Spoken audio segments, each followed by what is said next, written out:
Hold on 1 second, T. All right, we're good. We're good. Ladies and gentlemen, put your hands together for the best damn sports show weekly. Come into the room on a Sunday afternoon. Nyo Weekly, lower in the boom. Step into the room on a Sunday afternoon, and it's Nyo Weekly, lower in the boom.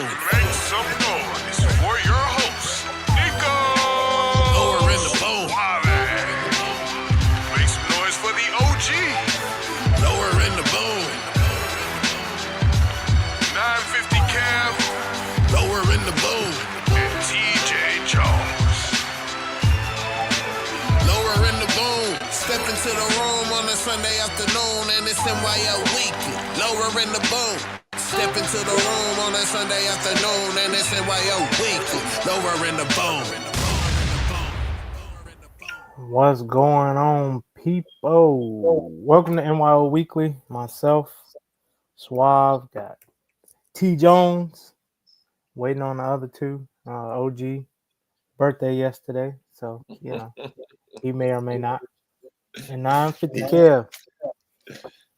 OG may be feeling a little tired today. Man, hey, happens. How you doing today, though, T? You all right? I'm good. Watching some of these tournament games. Yeah. No, I have too. I am too. It's I read something today. It's only like 5 brackets left. Yeah, after only yesterday, 5 brackets left that are complete. I'm like, dude, that's crazy. They said, I think it was Friday, there was 171 that were undefeated. Wow. And then from 171 to 5. Yeah. You know what's interesting about this tournament, and we see how things kind of just shifted. Mm-hmm. Where it used to be like the ACC and the Big 12, the Big East were the powerhouses. Now it's the SEC. SEC put in 14 out of the 16 teams into the tournament, and they all looking good. Well, they're 9-6, right? The Big 10 put in 8 teams. They were undefeated until yesterday, till the Badgers. Just it's the Badgers. The Badgers and UCLA. Yep. But and the Badgers had that game. They did. And then the Big 12 has 7 teams. But here's the thing: the ACT that used to be the powerhouse only put in 4 teams this year. Mm-hmm. 4 teams. Yeah.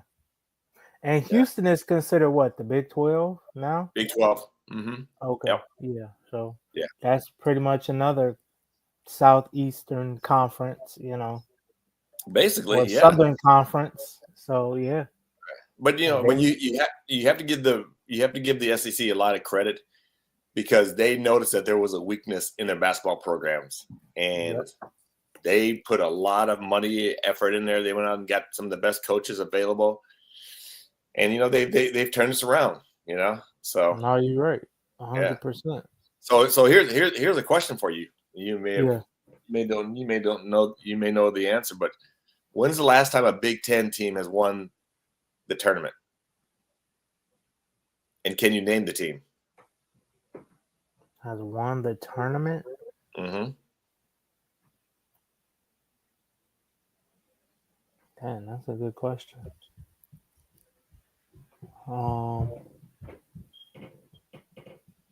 I don't. Who is the last Big Team to win? Michigan State, 2000. Was that with Zach Randolph and all them? That was McLean. That was the Flintstones, I believe. What? Right. Wow. Yeah. That's crazy. Yeah. Mm-hmm. Yeah. Wow. And as powerful as the Big Ten has been, it's like, wow, that's 100%. But I mean, dang, that was the last time a Big Ten team won? Yeah, it's 2000. Yeah. Dang. Talking 25 years ago. And we ain't won one since, huh? Nope. Because I know Ohio State made it twice, but that was the year. Both years they lost to Florida. I remember that. Yep. And then That was when they had Noah and Al Horford and all that. Yeah. They had Wisconsin's been in the Final Four a couple of times. I'm not sure when's the last time Michigan's been in the Final Four, but yeah.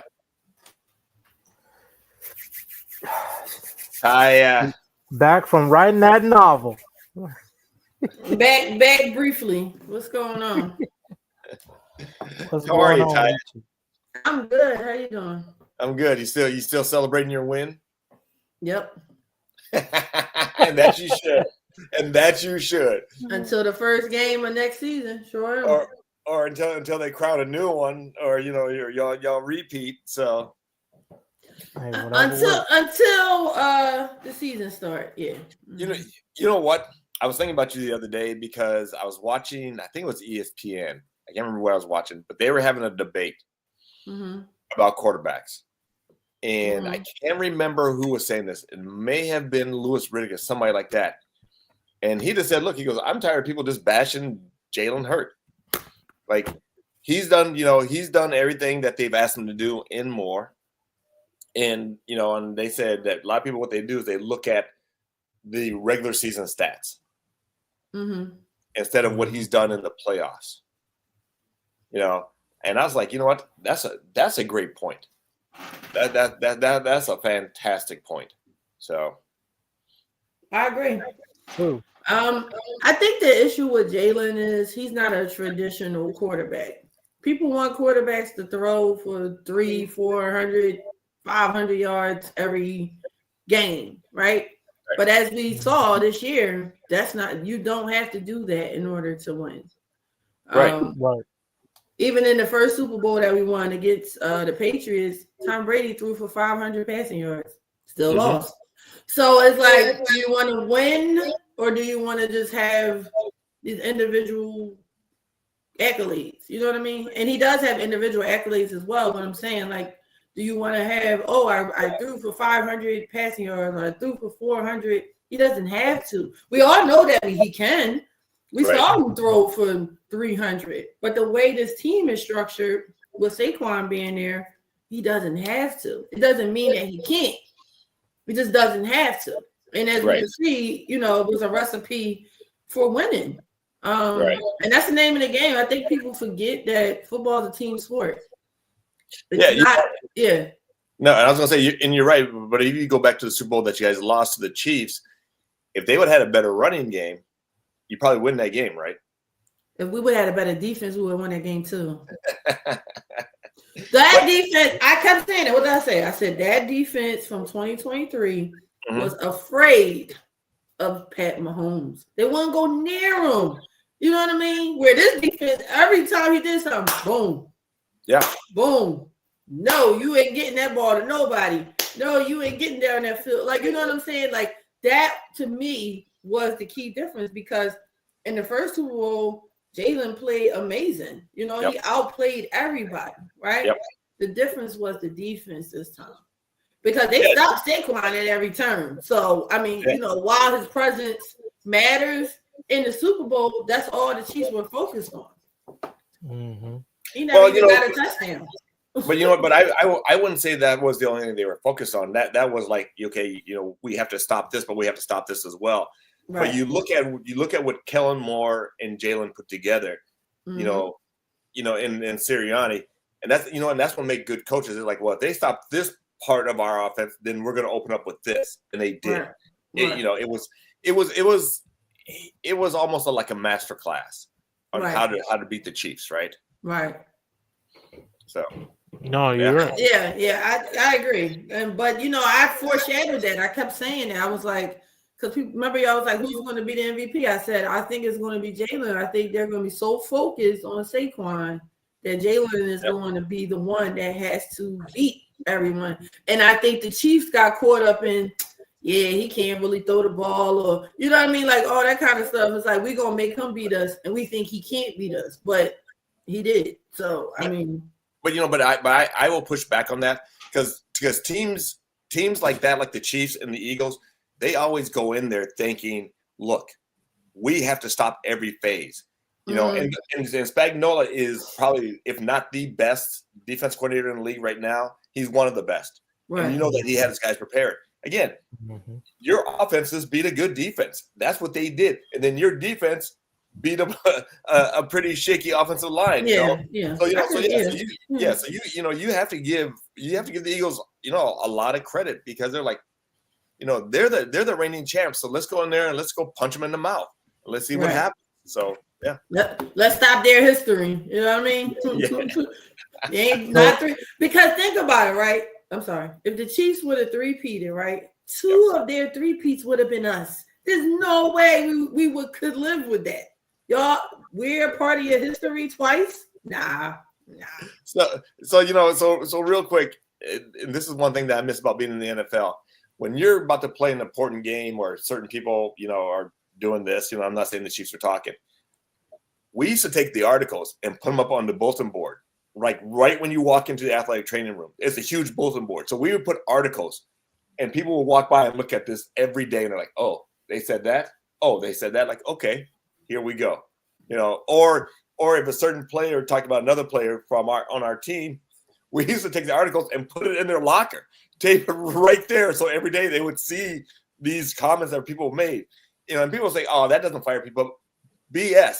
That gets people pissed off. Right. They're like, we're coming at you right now. So yeah. Yeah.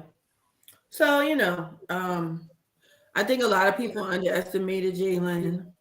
And now you can't ever say that his style of quarterback play doesn't work, or his style of quarterback play doesn't help you win. You know what I mean? Because that's what people were saying. Like, I think it was Jamie Foxx did like a whole compilation of all these people were saying the Eagles need to move on from Jalen Hurts. Jalen Hurts will never win a Super Bowl. The Eagles will never win a Super Bowl with Jalen Hurts. He's not an elite quarterback. Like, it was like this compilation of Stephen A. and Nick, all these people, right, that were dogging him and saying that the way that he plays, he will never win. And I think that's what, to me, has made this win more special, was the way he was underestimated. You know what I mean?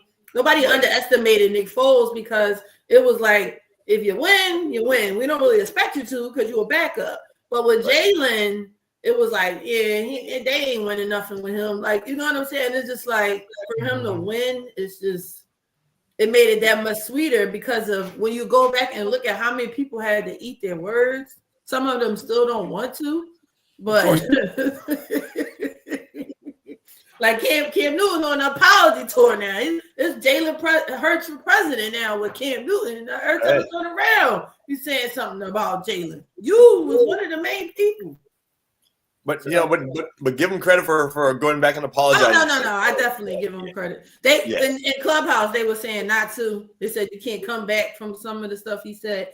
But you know, I think I know where it's coming from too. He sees himself. You know what I mean? Like, I think it really does deep down inside bother him that he's not in the league anymore, and that his career was cut short.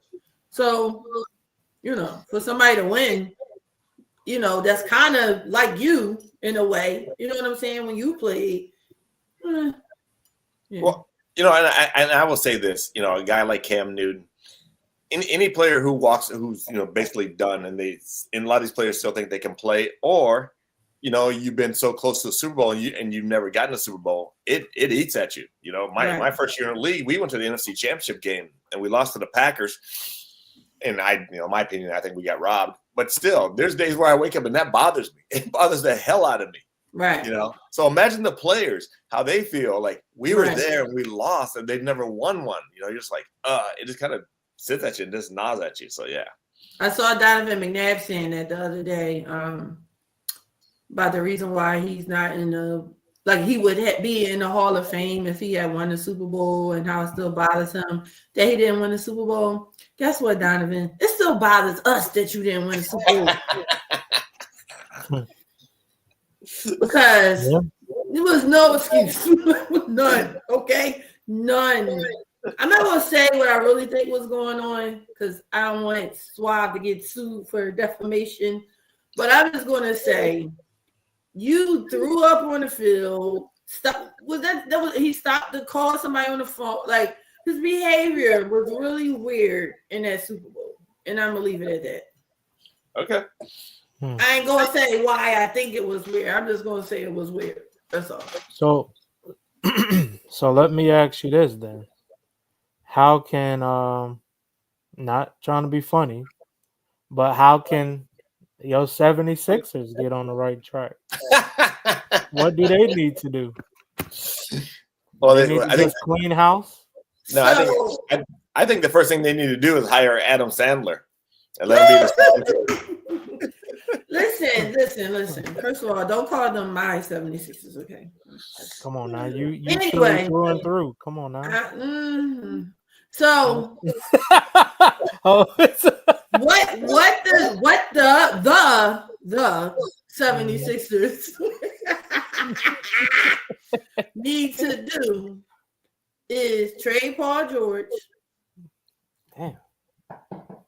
I would like for Embiid to retire on his own, but if he refuses to, they do need a petition for medical retirement at this point. Like, it's not going to get better. I'm sorry. It's just not. Yeah. Okay. This man is one man who's had more surgeries than any athlete I ever witnessed. You know what I mean? More health ailments than any athlete I ever witnessed. Now he's got to have another one. He's not going to come back 100%.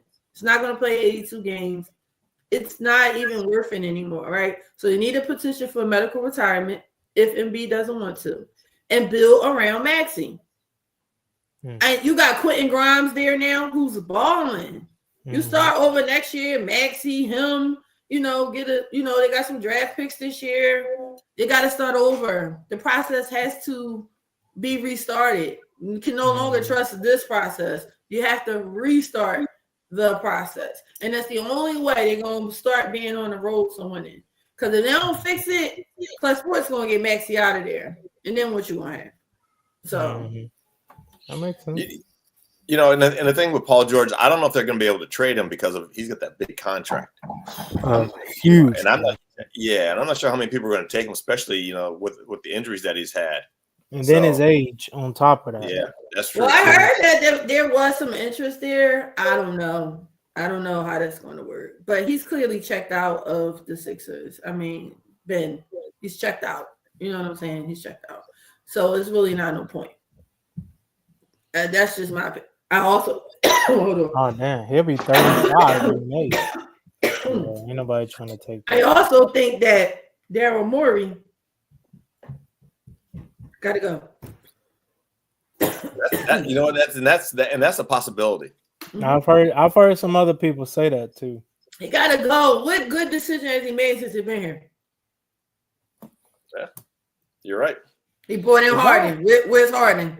I was gonna say, didn't y'all have Harden for a minute? Yeah, he brought in Harden. Where's Harden? You paid 34-year-old Paul George all this money. Where's he? You gave Embiid an extension, knowing he couldn't play 82 games or even 45 at this point. Yeah. Yeah, you don't make good decisions. Well, didn't Morey and Harden have a very toxic relationship? Leaving out, yeah. Not going in. They were hugging each other when he got off the helicopter. He was so happy he was here. He, moved all these things around to get him. And then towards the end, Harden is like, I will never play for Daryl Morey again. I'm like, yeah. What happened? You know what I mean? He say that like right before he got traded? He said it publicly. He said, I'll never play for Daryl Morey again. I will never trust Daryl. I will never trust Daryl Morey again, too. He said it publicly. So that's how he got out of there. Yeah, and then they had history down in Houston, though, right? Mm-hmm. That's why he brought him here. But something went on. Harden never really said that caused their relationship to be in strife. It probably was over money. Mm-hmm. I don't know, but I don't know. But that organization is. They need Howie over there. Howie need to manage the Sixers and the Eagles. Get them back on track. They need something. It's God, what's the old dude's name that owns the Commanders? Josh Harrison. Josh Harrison. Mm-hmm. Yeah, but he still owns a small piece, right, of the Sixers, right? Yeah. So, So he may inflect some, he may say, you know what, this ain't working. He ain't worried about the Sixers right now. No, he worried about the Commanders. He worried about his I was gonna say, might as well. his new if it ain't team. working. He's a billionaire. He can concentrate on both. So Just get rid of Daryl Morey because he's a common factor in all of these bad moves. Yep. I just that's the whole thing. Like, and if I was him, I would retire on my own. You don't want them to petition for medical retirement because your money may look a little differently if they do that. Right. So just go out now with your money and keep it moving. What else are you going to do? You're never going to win a championship because you can't get through a full season, playoffs, and the finals. Your body is not going to hold up. So at this point, retire with your MVP, your all-star appearances, and your Olympic gold medal. And that's it. I mean. So Embiid's what? 32, 33? 31, I think. He just turned 31, I think. So if he retires, probably the year or two after he retires, he's gonna have to get a full knee replacement. Mm-hmm. Yeah, I mean, shoot, these days though, I mean, about the knee replacement, but he looked like he got personality. He possibly could be, No, don't have personality. I'm not saying he don't got personality, but if you was about to say he could be a commentator, no. You don't think so? No. Taya, they do have NBA Africa, so he could be a commentator on there. Oh, well, then that's different. That's crazy. Not in America though. Okay. Booga. Like I love Embiid dearly, but that part out. No, we're not. Yes, we are. What's that last one? Yes, we are. Dude, you edited stuff now, Suave. Cut it out. Yeah. Dude, that is from Trading Places, one of the greatest movies of all time. Exactly. So what are you talking about? One second, real quick. The 76ers better talk to Dr. J and some of those older players to get some direction because their vision for the organization is trash. That's a good idea. Absolutely. That could work too. Absolutely. Listen. I'm surprised that hasn't happened already. You shouldn't want your what they call it, former team, alma mater, whatever. You shouldn't want that to go down. Former Hall of Famer. Yeah. No, I'm saying like that's his former team. You know what I'm saying? Oh yeah. Yeah, but my favorite player. Yeah. He can do NBA Africa. He can't do NBA inside stuff or nothing. Like, nah, we ain't doing that. I love Embiid dearly, but half the time, and I don't even like subtitles, but half the time I need subtitles to understand what he's saying. I think Kendrick Perkins can do it. He could do it. No. And nothing against Kendrick Perkins, but. Well, he just has a Southern accent. Yeah. It's not hard to understand right what he's saying. Like, Embiid, no shade to anybody. I'm just being honest. It's sometimes difficult to understand. You can always put closed captions. What he says. I don't like subtitles, and I surely don't want to have to read subtitles. I could just go read an article. I'm going to have to read what somebody's saying. Let that man get paid. Hey, he speaks French as well, so he can do it on a French station. So. I'm for that because those people won't have a hard time understanding. Yeah, because he can put on a little beret, have a little croissant in there, and I don't know if that beret would fit over his fro. He might have to cut his hair down. But hey, they got some big ass berets over there. So. All right, so real quick, all right, since you're here, let me ask this then. Yes. About these Bengals. What do y'all think? Do y'all think it was idiot? Matter of fact, before we answer that, let me play this clip.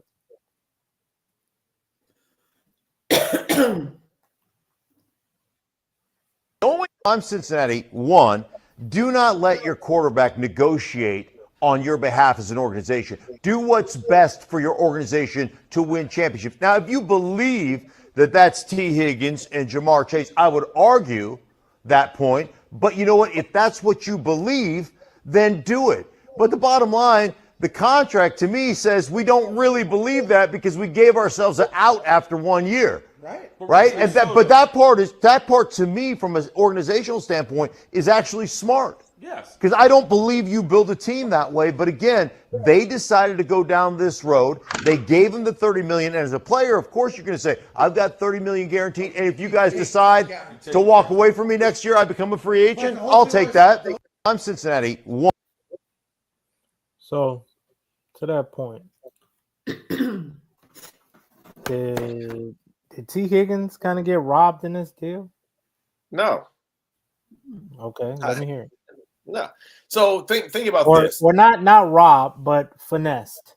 No, because the franchise tag was $22 million. Mm-hmm. Okay. Mm-hmm. So they gave him an extension where he's making a guaranteed $30 million. Mm-hmm. Yeah. And he gets an out if either way. Even with the franchise tag, it's still a 1-year deal for $22 million. So he just made himself an additional $8 million guaranteed. Yeah. And let's say that things go south in Cincinnati, then guess what? They both have an out. He can go someplace else. T. Higgins may be the fourth, fifth best second receiver in the league, and you see what he's done. So yeah, I don't think it's a bad deal. The thing that surprised me though is that Cincinnati actually did this because they're known as being cheap as all get out. Right. Yeah. So they not surprised and they signed both of them, not just one, but both. Right. Yeah. So, but I think they see it. They's like, look, our window is closing. They got to the Super Bowl 3-4 years ago. 2021.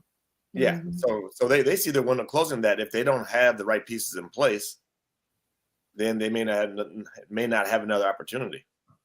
I think for Cincinnati, this is what you had to do. Yeah. You can't keep drafting these great talents and then just letting them leave, like they did with really anything on the defensive side of the ball. Then last offseason with Mixon. This is what you got to do to be a good team yearly. You got to pay these players. They got the situation now with Hendrickson. You got to pay him. Most teams, if you get a guy that has gave you 15 plus sacks a year, yeah, and for the last 2 years, you got to pay him. Well, or you got to work a deal. Right. And also, too, think about this. Name me the last time the Cincinnati signed a top free agent.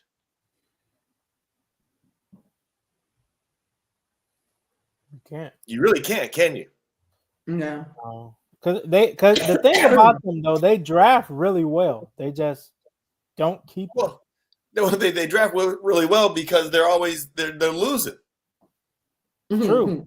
No, well, I'm saying Hendrickson may be their last great signing. Yeah, because remember he was in New Orleans. Yeah, but But again, if you look at it, a lot of people don't want to go to Cincinnati because they know how cheap they are. Yeah. That's and that's the problem. But now that since they've opened up the bank vault, let's see what happens. No, you're right. You're right. Yeah, but like I said though, you gotta pay. You have to. Yeah. If you want to be top 5, top 10 team that can compete for at least a conference championship, you got to pay your players. You got to. I mean, look at Philly. They brought in Saquon, paid AJ Brown, paid Devontae Smith, paid Jalen, just extended Saquon, which is pretty smart because now it's like, hey, we getting you out the way early. If he has another one of those type years, they may sign him again to a little more money. You just never know, but they're staying ahead of the curve. And definitely, yeah. And as far as like Jalen Carter and Jordan Davis, you got at least 2 years before you got to pay them. Then DeJean and Quinyon Mitchell, you got at least another 3-4 years before you got to pay them. So it's lining up for y'all pretty well. You ain't got to Howie pay is the everybody else. man.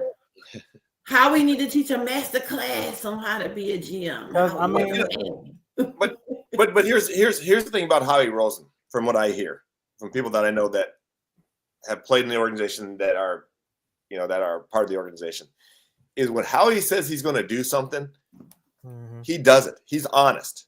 He tells people how it is.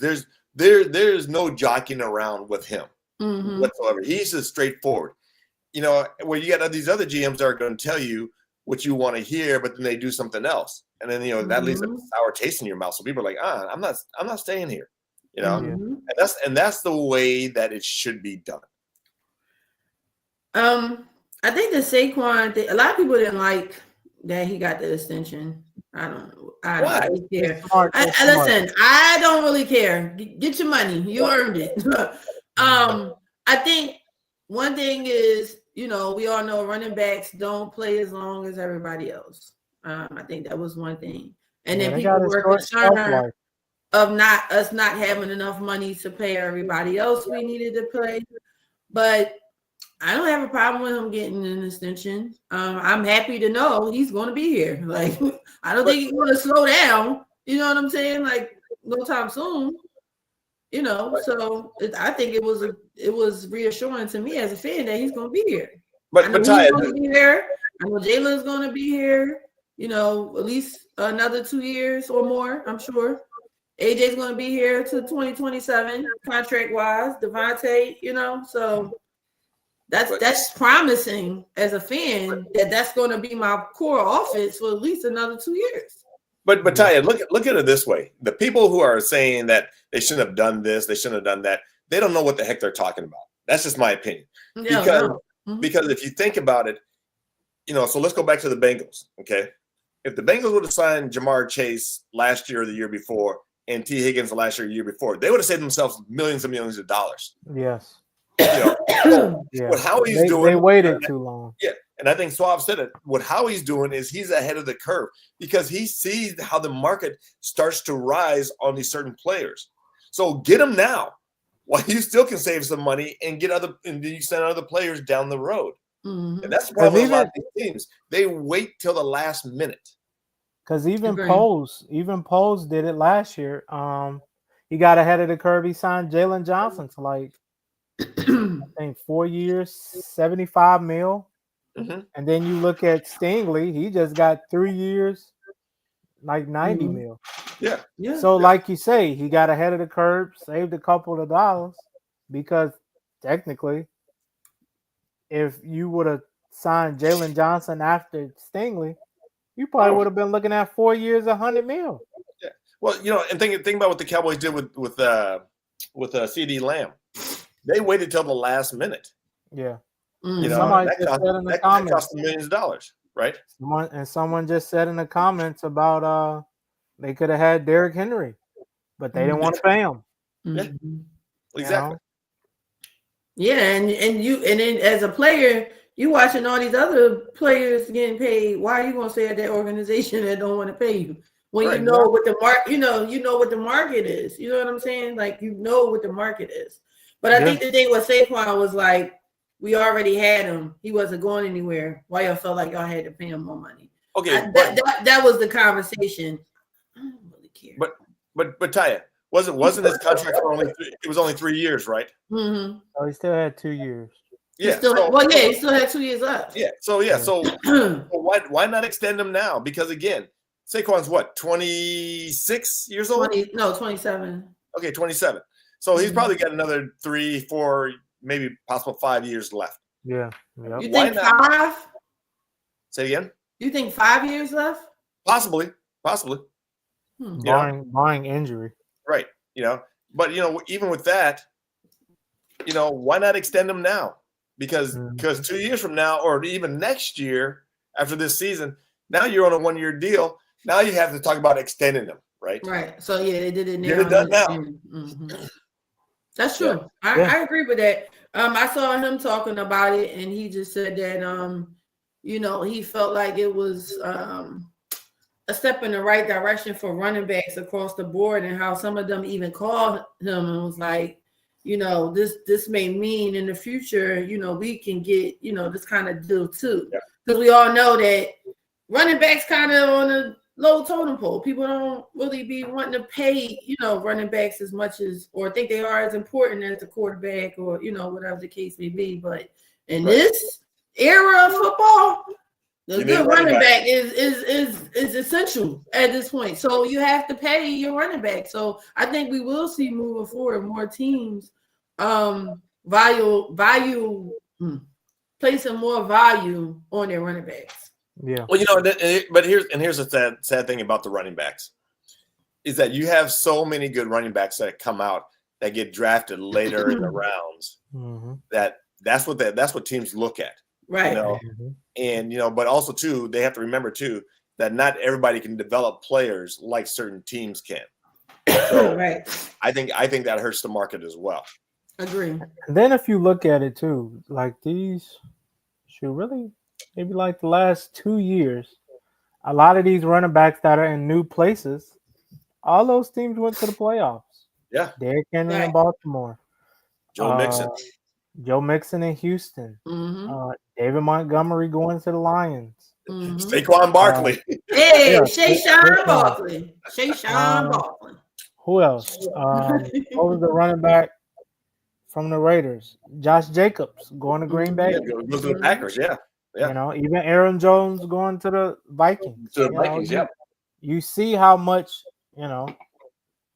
they still very valuable. As much as the market may not say they are, you still need a good one to be successful. I think it's also the longevity of their career. I think historically running backs don't play as long as everybody else too. So I don't know. But here's the thing now with running backs nowadays is that they of course they all talk, but they find different ways to take care of their bodies. Right. And also too, again, if you have the right coaching staff that utilize you in the right way, so you're not, carrying the ball, 40 times a game, they look at that as a value as well. So I agree. Yeah. But I mean, I think it's just a move in that direction, for running backs. I personally believe in reward and loyalty. So do I. To me, Saquon has been a damn near perfect teammate and player. You know what I mean? For an organization. Just the way he just came in and just adapted and, whatever y'all want me to do, whatever it takes to win, that's what you always want. And on top of that, how amazing he even is off the field. You know what I mean? The things you see him say, the way he carries himself, the way he never even tried to be petty towards the Giants, even though we all know, like, y'all let me go. Like, you know what I'm saying? He never was petty towards them publicly or anything. So I just think that people like that, I want to see them win. Like, you deserve to win. You worked hard. We watched him be injured a few years on the Giants. He got himself back together. I mean, this is like the comeback story of, I don't even know. Like, I can't even think of one to compare it to. So I think you show what kind of organization you are by paying your players, by showing, we value our players because they're bringing value to this organization by winning the Super Bowl. You know what I mean? So we got to return that. So I think that's, I think Jalen Carter I think he gets paid next year. But that's what we're saying. But Ty, think about this, and going back to what you said about Saquon and the stuff that he does off the field, not being petty. He really could have been petty against the Giants because he could have broke the record against the Giants. Right, exactly. He didn't. But he chose let the other guys feed. And I'm sorry. Y'all know how petty I am. If that was me, I'm breaking that record and so many other things. I told Ty and them, even when it was a question, I was like, why play him? Just in case. Well, he's talking about the first Giants game, right? Or the second one? I'm talking about the second one. Oh, the second. I'm talking about the second one. Okay. It's pointless. You're already in the playoffs. Rest your guys and just get ready for next week. And like I said, it ended up benefiting because he ran y'all all the way to a Super Bowl victory. Exactly. So I mean, I get what T is saying, but that also could have backfired. It could have, but you're playing against the Giants, so I'm just saying. Yeah, and they was going to try to stop it, but like you say with that bulletin board material, you didn't want to be that the former team. We not like we're gonna do whatever it takes for him not right Yeah. on our head. I don't know. The Giants were kind of checked out anyway, so no. The Giants came to play in that game, even though Saquon wasn't in there. You got to think division rivalries. It don't matter if they got 2 wins for the year; they're gonna try to get the third one. Or somebody in the division. You know how these. T know about them NFC North. Yeah, man, it gets crazy. It runs deep. It gets crazy. But I'm glad that he didn't worked do out. it, but y'all won the chip in the end. We won the Super Bowl. He broke the for the season all time. Yeah. So he wound up getting a record anyway. And the person who had Eric Dickerson, right? He had the record. He don't have a Super Bowl, so but he didn't. But wait a minute, he didn't break Eric's record though. No, he didn't break Eric's record. I said the regular season playoffs and Super Bowl. Like he meant all the games combined. All the games combined. All the games combined. Not Eric Dickerson. No. Yeah, like he could. Let's be clear. I always keep telling people this. He could have broke that record if he was trying. Easily. He wasn't thinking about it. Remember how he kept coming out of the game? He kept taking a knee. Like that was 100 yards right there. So he could have been broke that record. So we don't care. He got a ring. He ain't got an extension. You can keep the record, Eric Dickerson, at home with no Super Bowl. Yeah, but Eric Dickerson is one of the greatest to ever do it. So I mean, I'm not saying he's not, but I'm just saying, he was being a little, he's being a little, Taya, there with Eric Dickerson, and I've met him. There's no being a little anything. Eric will let you know who he is and what he's done. But then that's what he did. He didn't want to Saquon to break that record. So no, he will let you know. So you can keep it. He might break it this year though, because now he's gonna probably try to break it this year. So I think he may break it this year because he's gonna try to break it this year. He wasn't trying to break it last year. Yeah. I also would like to say, go ahead. Happy retirement, Brandon Graham. 15 years. 15 years on his team. Came here when he was 21. Leaves when he's 37 with millions, 2 Super Bowls. There you go. Oh, God. What a guy. Good for him.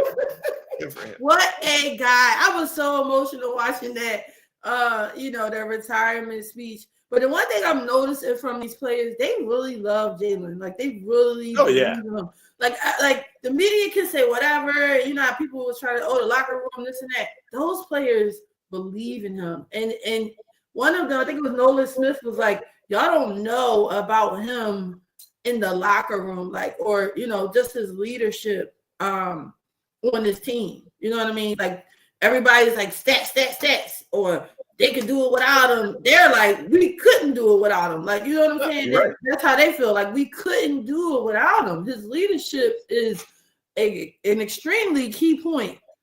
100%. He's just so, like, humble about it. He's not always out here like, I'm the leader. Like, even when you see him talking to Saquon, he was like, we couldn't have did this without you. You was the missing piece. You know what I mean? But to me, that's what makes a great leader. You know who your key people are and that you need them as well. Like, the leader that thinks they can do everything on their own isn't going to have a lot of success in life. And that's what he shows as well. Like, I'm the leader of this team and I'm leading this team, but I need all y'all. Yeah. And I'm going to let y'all know that all the time. Yeah.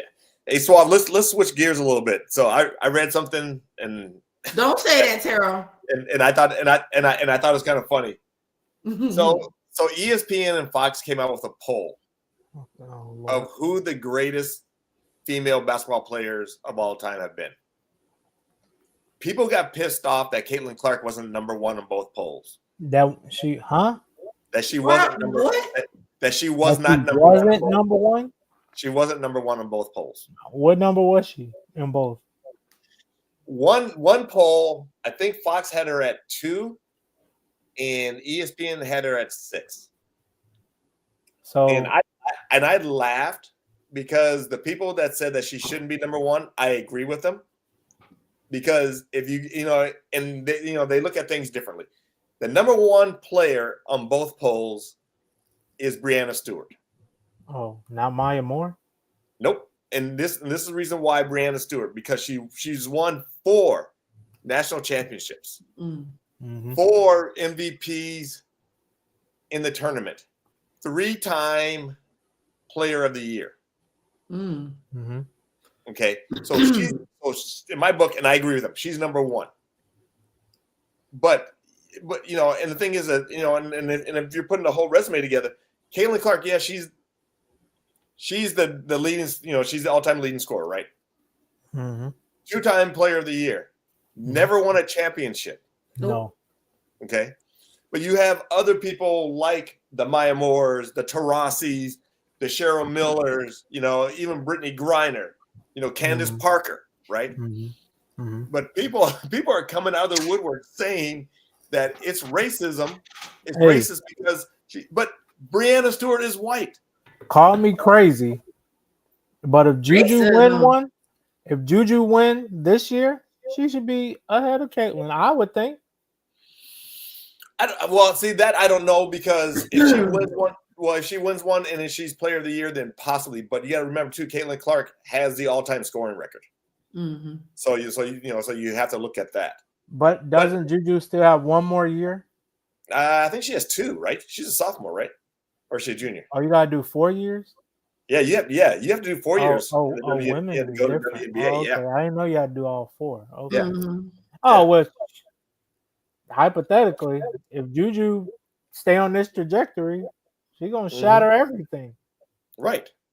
Possibly. But she won't be number 1.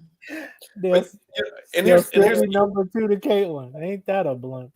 But and here's the thing about Juju is that Juju is up for Defensive Player of the Year as well as National Player of the Year. Hey. Speaking of Juju, that girl cold. Did y'all see Jaden Daniels' mom? Okay, are they together? Who? Juju and Jalen. Or Jaden? I don't know, but I think mom was like, "Don't think about it." But here's my thing: if you wanted your son with somebody, that's a good candidate. So what's the problem? Because he's been at a lot of games this year.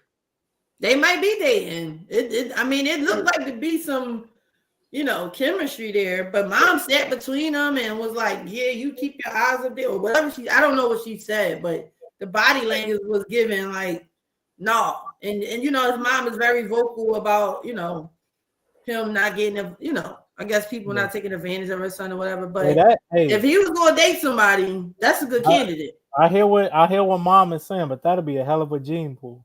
But okay, I don't hear what mom is saying in reference to Juju. No, I'm saying, who could you get better than? Yeah, exactly. What we talking about? You about the generation about to continue what you have in an athlete in your family when they have kids. If I'm Jaden's agent, I'm pushing that hard and I'm signing a future contract for your kids. I'm like, hey, have your kids sign right here. I don't care. What we talking about? So I hope that it was just maybe banter or something. You know how the media runs with stuff. Right, of course. But if she really was like trying to block that, which is what it looked like, nah, mom. First of all, he's 25 years old. He's grown. T, do you still have that? Because if you have it, I could clip it here and we could look at it. Or just going forward, just send it to me. Okay, next time. I just saw it right before I came on. But when you said Juju, it just reminded me. She's a beautiful girl, first of all. Oh yeah. And on top of that, she's an amazing athlete. She's in college. Ain't like she, riffraff. She got her own future that is extremely bright. That would be the person you would be pushing for your son to get with, unless you are just, one of them moms that my son is my husband type thing, and nobody want to deal with that. I'm not saying that's the case, but I'm just saying, you do have, these moms that be like that. Like they want to control everything. They want to be in the middle and blocking this and blocking that. But he's in the NFL. He ain't getting out the NFL.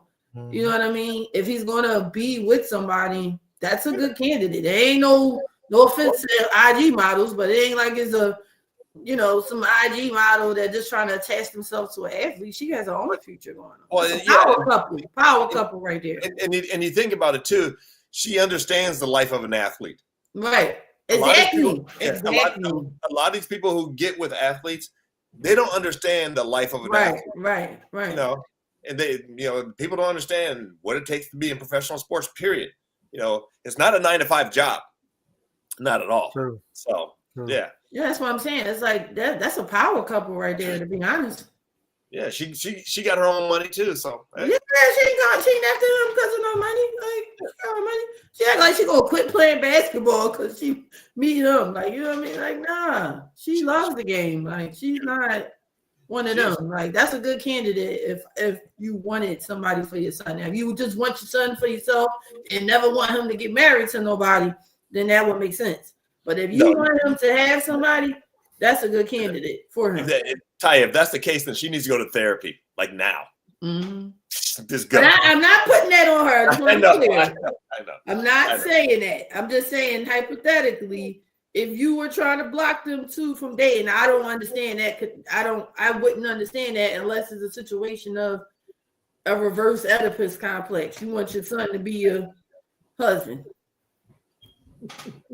Anyway. I mean, like Jason Tatum talking about he slept in the bed with his mom when he was 13. I'm like, what in the world is going on here?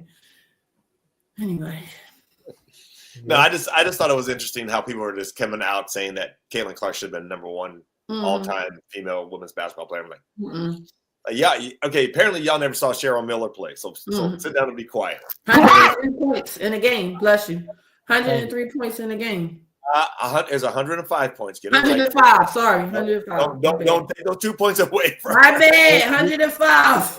You know something. One thing I'm giving the 2 points to the opponent because they need it. But yeah, okay. What were you saying, Swap? No, I was saying I wanted to see her shooting percentage for that game. Like, what was she about? 45 for 45? Like, something like that. It had to be crazy. And you gotta think, from what I can see, she's always going to the rim. And I gotta look at this, but I think back then they didn't have the 3-point line in yet. I'm not sure. That's what I'm saying. I don't know. 105 points. 105. Yeah, but and I'm sure that y'all heard the story about when Reggie came home and found out, right? Mm-hmm. Mm-hmm. Which is hilarious because he dropped like 30-something on his team, whatever. And he's like, I was killing, like, nobody can stop me. What'd you do, Cheryl? Hold on. I got the clip. Hold on. It's funny you said that. I got the clip. Of course you do. Because you were Suave. Wait, which clip? Which clip is this? The Cheryl Miller Reggie deal. Who said that damn 105? He was happy until he found out about that. Again, when you scored 105 points in a single game. He was happy until he found out about that. He was cool. He was like, because we played when I was at home. He was on the road with the boys team. He came home and he's like, Dean, guess what? I was killing him today. I said, go ahead. What happened? He said, I think he said something like, I scored 36. I was making it rain everywhere. Everything. I was just falling. It was falling. And my dad's just sitting at the counter. Oh, yeah? Better fuck your day up. I know, right?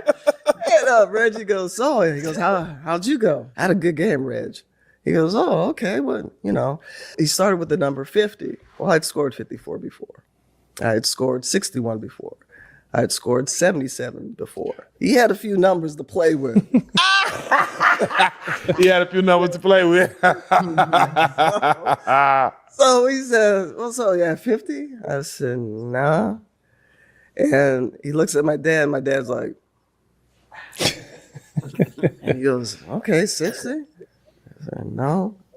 He goes, now he looks like, he's got that sick feel, that sick look. He's like, Start stuttering. Yeah. 70?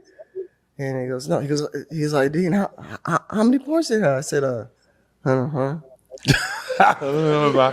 Because I gotta make it work for the number. And he goes, what?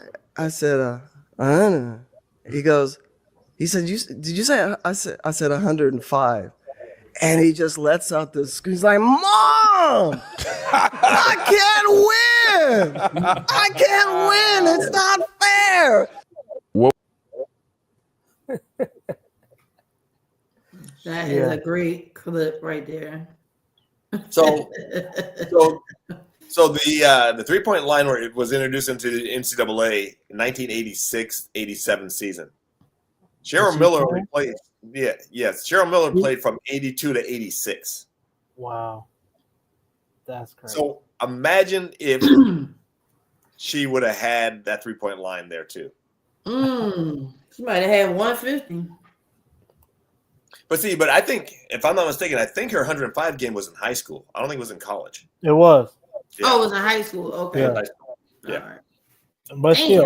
But still, how many high school kids you know that score 105?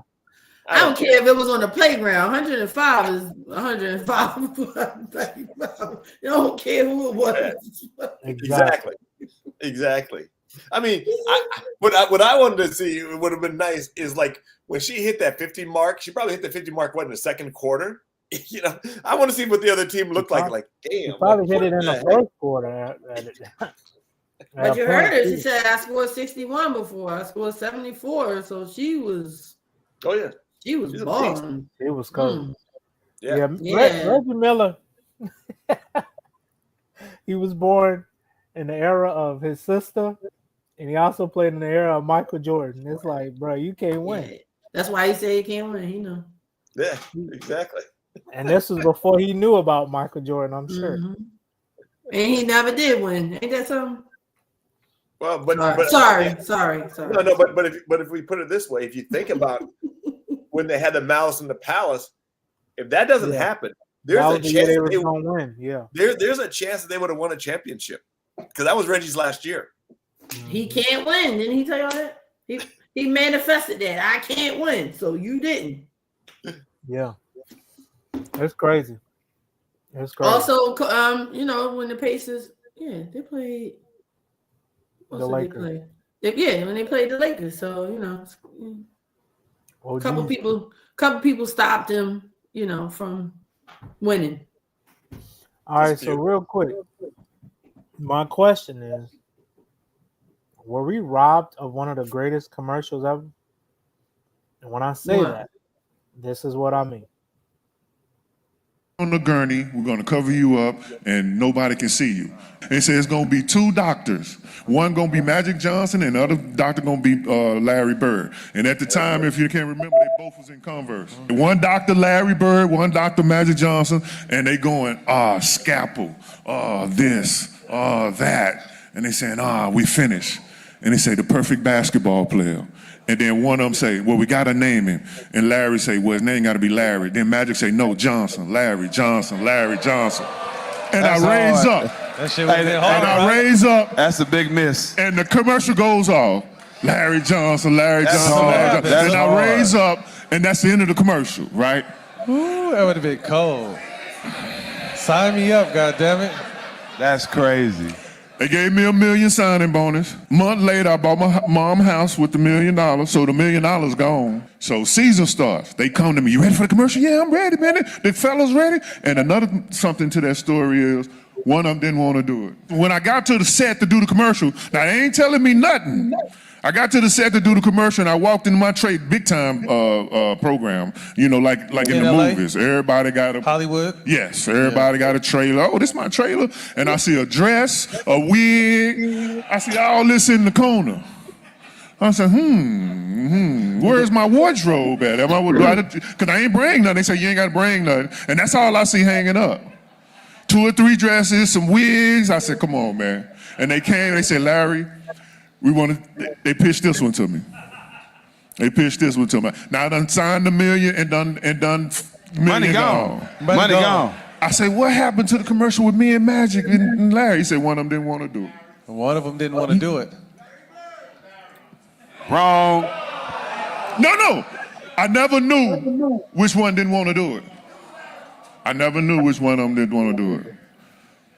Larry loved me. Yeah, Larry loved me. I never knew which one didn't want to do it. Larry loved me.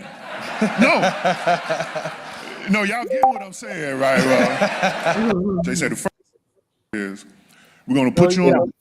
Were we robbed of the greatest commercial ever? I don't know if it was the greatest commercial, but it would have been a damn good commercial. It could have been a been damn good commercial. Because I mean, you know what? It's maybe one of the best basketball commercials. Yeah. Because really, I mean, it's some dope football commercials. You know, I'm a fan of the football commercials, but that probably would have been one of the best. Yeah, I think it would have been one of the best. It would have been one of the funny ones too. Yeah.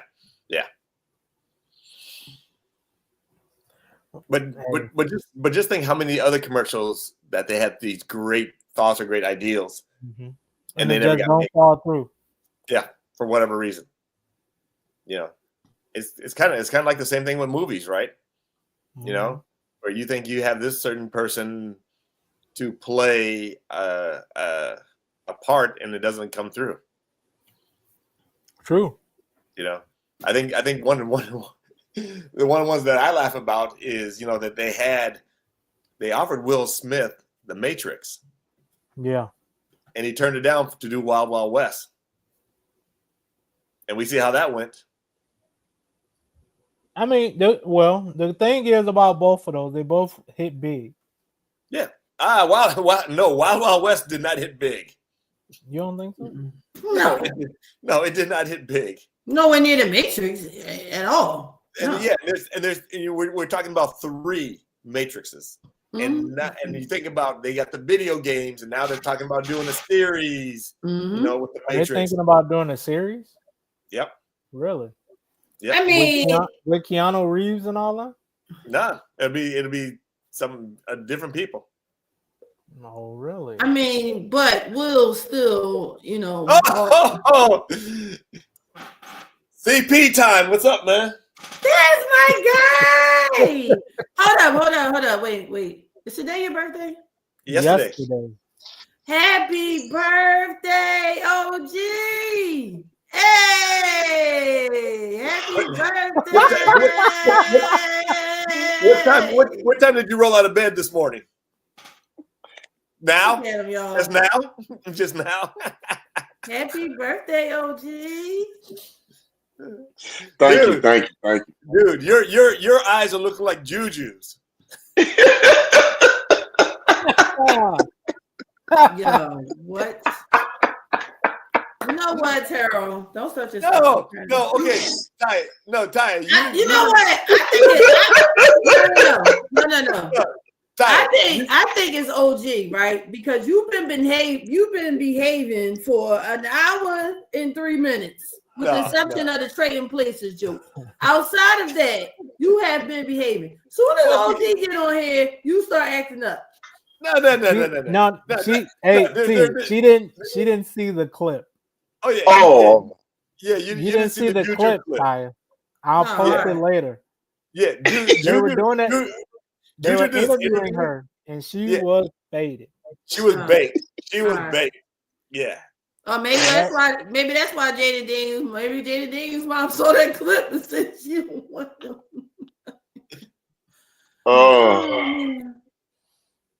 What's up, good people? Sorry, I ain't. What's up, birthday guy? What's up? Boy, being the speed limit does not help. Oh, this is a wait. New body. Which one? 65 or 55? I'm about to say which speed limit are you talking about, because there's some places where it's 75. So which speed limit are we talking about? The original speed limit, the OG speed limit. Oh, okay. Yay, the OG speed limit. Yes. Speed limit.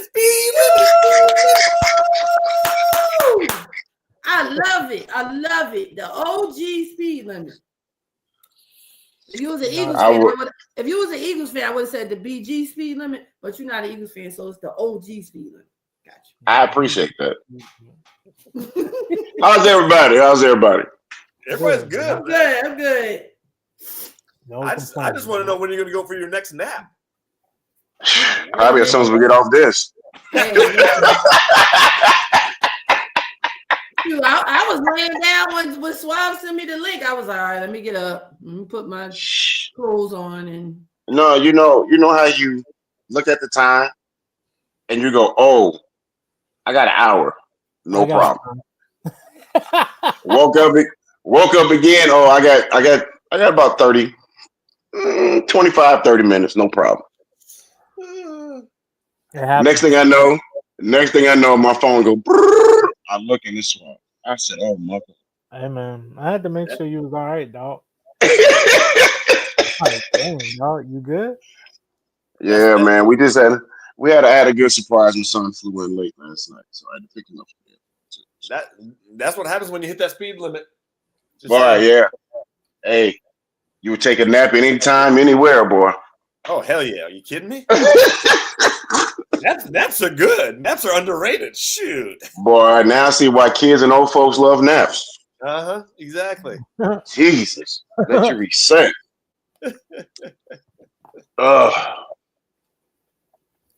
So, what I miss? Nothing. Oh, okay. But after, I ain't even gonna say last night. These last few games, are you still confident in your Lakers? Potentially Told you I making was. a run? You still That was Hollywood. That was Hollywood, bro. That wasn't me. I told you he was gonna have problems. Yeah. That defense, regardless of what you say, ranked number one, blah blah blah, blues blam blam. You don't get blown out 146 to 115 by Chicago at home, and everybody's there. Yeah. Yeah, I think LeBron, he tried to come back too soon. I think. Because that was his first game bro. back and he only produced. Did he get 15? He got 17. Did he? I think 17, 6 and 4, something like that. So I'm like, hey, bro, you hurt. You got what, 16 games left for the season? I get it. Come back a week before the playoffs, get back in rhythm, and then you go from there. Don't come back now. No, but you need to come. I think this is just my opinion, but I think, and he didn't play. I can't remember how many minutes he played, but I think this is the perfect time for him to come back because it takes a little longer than a week to kind of shake off if you've been haven't done anything, right? I mean, all he's been doing is rehabbing. That's it. So you need that to come back. So that's just my opinion. No, I get it, and I'm not, but I'm just saying from a owner's perspective, I would have waited. Just give it a couple. I mean, if you say, okay, he's ready this week, give him another week just to be on the safe side, and you can run it from there. But we have a lot of problems. Once LeBron and Luka go sit down, it's only Austin Reeves, that's going to facilitate the ball and, I hate to say it like this, but penetrate to the hole. That's what she said. But there's nobody else. We have no center that we can throw it into. No, I mean, so I don't know. If we get out if we can at least get to the second round and make it to the conference finals, I'll be happy. But but I don't think there's, and this is my opinion. When that trade happened, I don't think there was anybody that really thought they were going to go deep into the playoffs as far as the conference finals or even to the finals because like you said, there's no defense, right? Right. But I think they're setting themselves up for the future. Oh yeah. I've always said that trade wasn't good for the Lakers in the short term. It was always good in the long term because you traded 31 for a 25, 26-year-old superstar. So, yes, it's going to take a minute to build around that. But what you had and what you lost, your center and your top guard to guard people on defense, you can't replace that right now. And that's what's hurting us. Can't get rebounds. But it is what it is. Yeah. It is what it is. So they are what? They're fourth right now in the conference. Yeah. Yeah. I mean, well, that's the good thing about it. They were second before LeBron got hurt. Yeah, you can hit 2 or 3. You win 2 or 3 games, and other teams lose 2, 3 games. You right back in second place. So it's not like we're out of it, right? But you're getting to the point to where everybody's gonna have to play, and they're gonna have to play from here on out, like it's Game 7. Right. You know, and at least they don't have to do unless they go into a bad streak. They don't have to do the playoff series at all. So no, you know. yeah. But with the squad we have. Our home record is because I think we're the only Western Conference team that's in the playoffs with a losing record on the road. Damn, for real. So that makes sense. You know, we gotta get home court. We gotta at least get second, so we can at least have home court advantage at least for a series or 2. Yeah, if we don't do that, it's gonna be a tough road, and that's just being real. It's gonna be a very tough road. We can outscore you. We just can't stop you from scoring. Yeah. That's true. Hey, that's true. But OG, look at it this way: you're in better position than my T-Wolves are. I'm just like, man. I'm telling you. What is the problem over there, bro? What's going on? Here's a couple things. Number one, when they traded Cat, okay, should have never done that. And I can see that. And people inside the organization were not happy about that. But again, that came from the GM.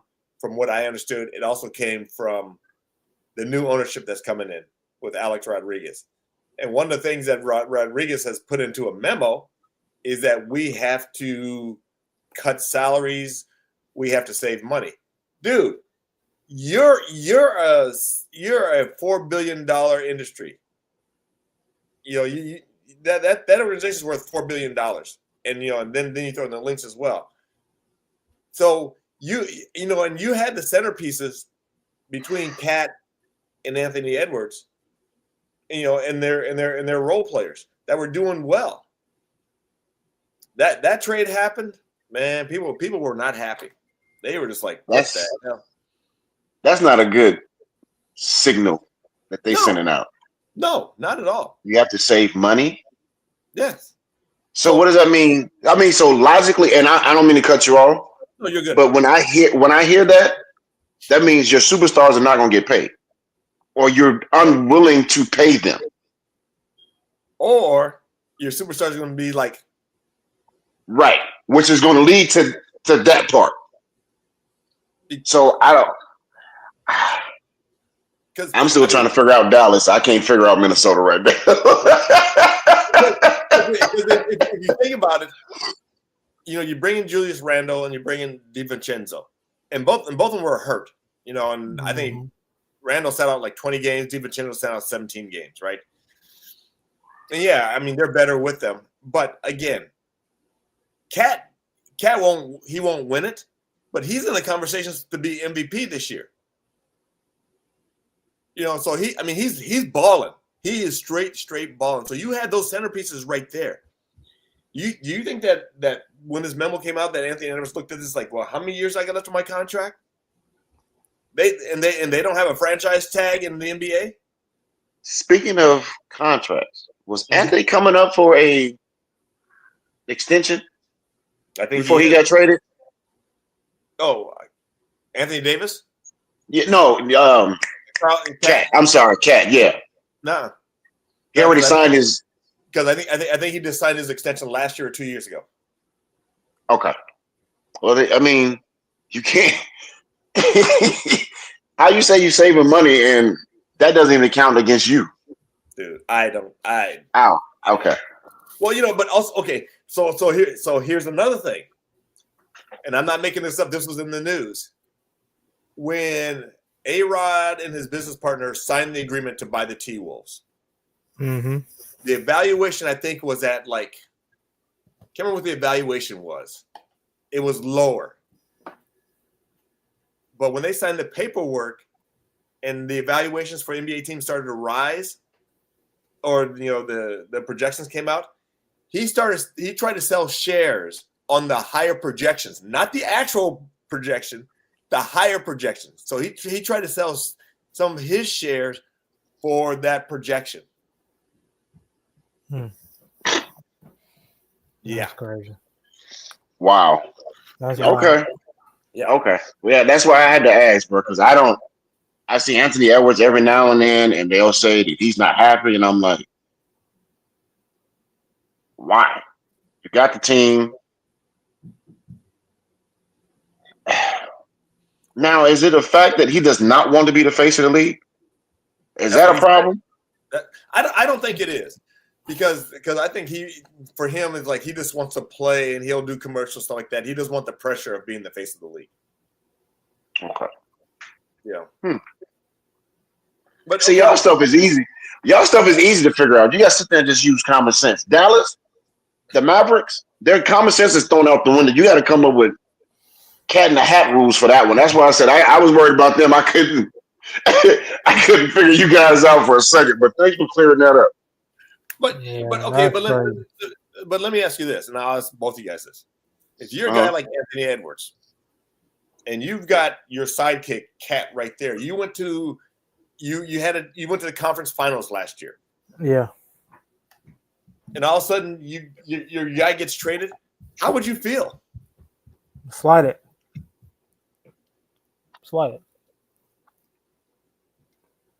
I'm out of here. Because if you can do that to him, and especially if they didn't give him a notice or a heads up that it was coming down the pipe. I'm not saying that you should do that with all superstars, but if your superstar has a connection with the person you trying to trade or thinking about trading, I think you should shoot them a heads up. Because if you don't, that can lead to a misunderstanding that you may not be able to come back from. You're right. You know what? And I know a couple people inside that organization. And I woke up that morning to that news, and I texted them right away, and they're just like, nobody saw this coming. They were surprised. Was he a problem in the organization, or was it just money? Dude, he is like one of the nicest people in the world. He was so involved in the Minnesota community that everybody loved him. He was not a problem whatsoever. Okay. I'm not excuses, bro. I don't know what else to say. I don't even know what else to ask you to even think about. I'm because everything you answered to the point where I'm like, okay, well, that definitely can't be it. I thought he was a problem in the locker room or something. Maybe that was something behind the scenes that didn't get out.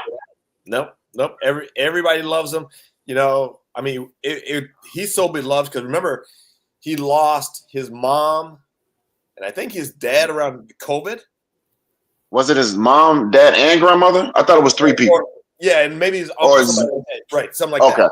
Where they said that when those funerals popped off, people from the organization, people from Minnesota were flying in to support him. If he was a problem in the locker room, people don't do that, right? No, that's why I said you giving great examples, so I can go, well, that's not it. So what was it? Yeah. This is, and it's funny, and we've all seen this, right? Certain organizations and certain people in organizations try to, I guess, how do I put this? Oh, prove their worth. Prove their worth. I'm okay. like, or manifest problems. Sometimes it's common sense. I always thought sports was common sense. No.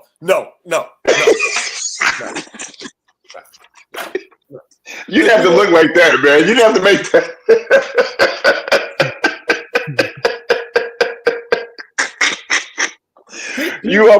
You almost as bad as little blind boy. So stop before I start laughing again. People try to oversimplify things, I mean, if sports was common sense, Saquon Barkley would never have left New York, right? Stuff like that. Okay, so you got a point. So I will tell you guys the story, and I may have told you this before. So remember when Garrison Hurst got hurt during the Atlanta Falcons playoff game? Okay, and they thought it was a career-ending injury. He basically sat out for 2 years. Mm-hmm. So I was me and my boss and the training staff, we were with him every day coming back. So when he was able to come back on the field during our mini camps and OTAs, we had a new general manager who had been in the organization. And he said to us, as me and my boss, Tom Rathman, the running backs coach, was standing there. And he said to us, he goes, well, Garrison's out of shape. We should cut him. The guy has been out of football for 2 years. Okay. He just got back on the field. He's out of football shape. He was our only running back on our roster that wasn't a rookie. And you want to cut him. So all right. That proves no common sense is needed in this conversation. So my boss, who's one of the smartest men I know, we were standing there and he just looked at him. He just looked at our GM and said, he's out of football shape. This is so our mini camp was April. He says, this is April. He will be ready by training camp. He'll be even better by the season. He'll stay with us during the whole offseason. He goes, oh no, we should cut him.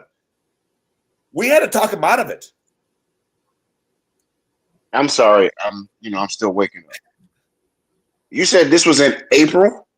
Mm-hmm. During minicamp. Yep. It was either late April or the first week of May. Minicamp. Okay, let's just say May. I'll say May. Okay. May, June, July, August, September. If he can't get in shape in 5 months, there's a problem, right? Well, the thing is that he was in shape but not football shape. Okay, but 5 months, he can be in football shape. Okay. So and Garrison did. He stayed the next 3 months with us until we went to training camp. Garrison only ran for 1,200 yards that year. Damn.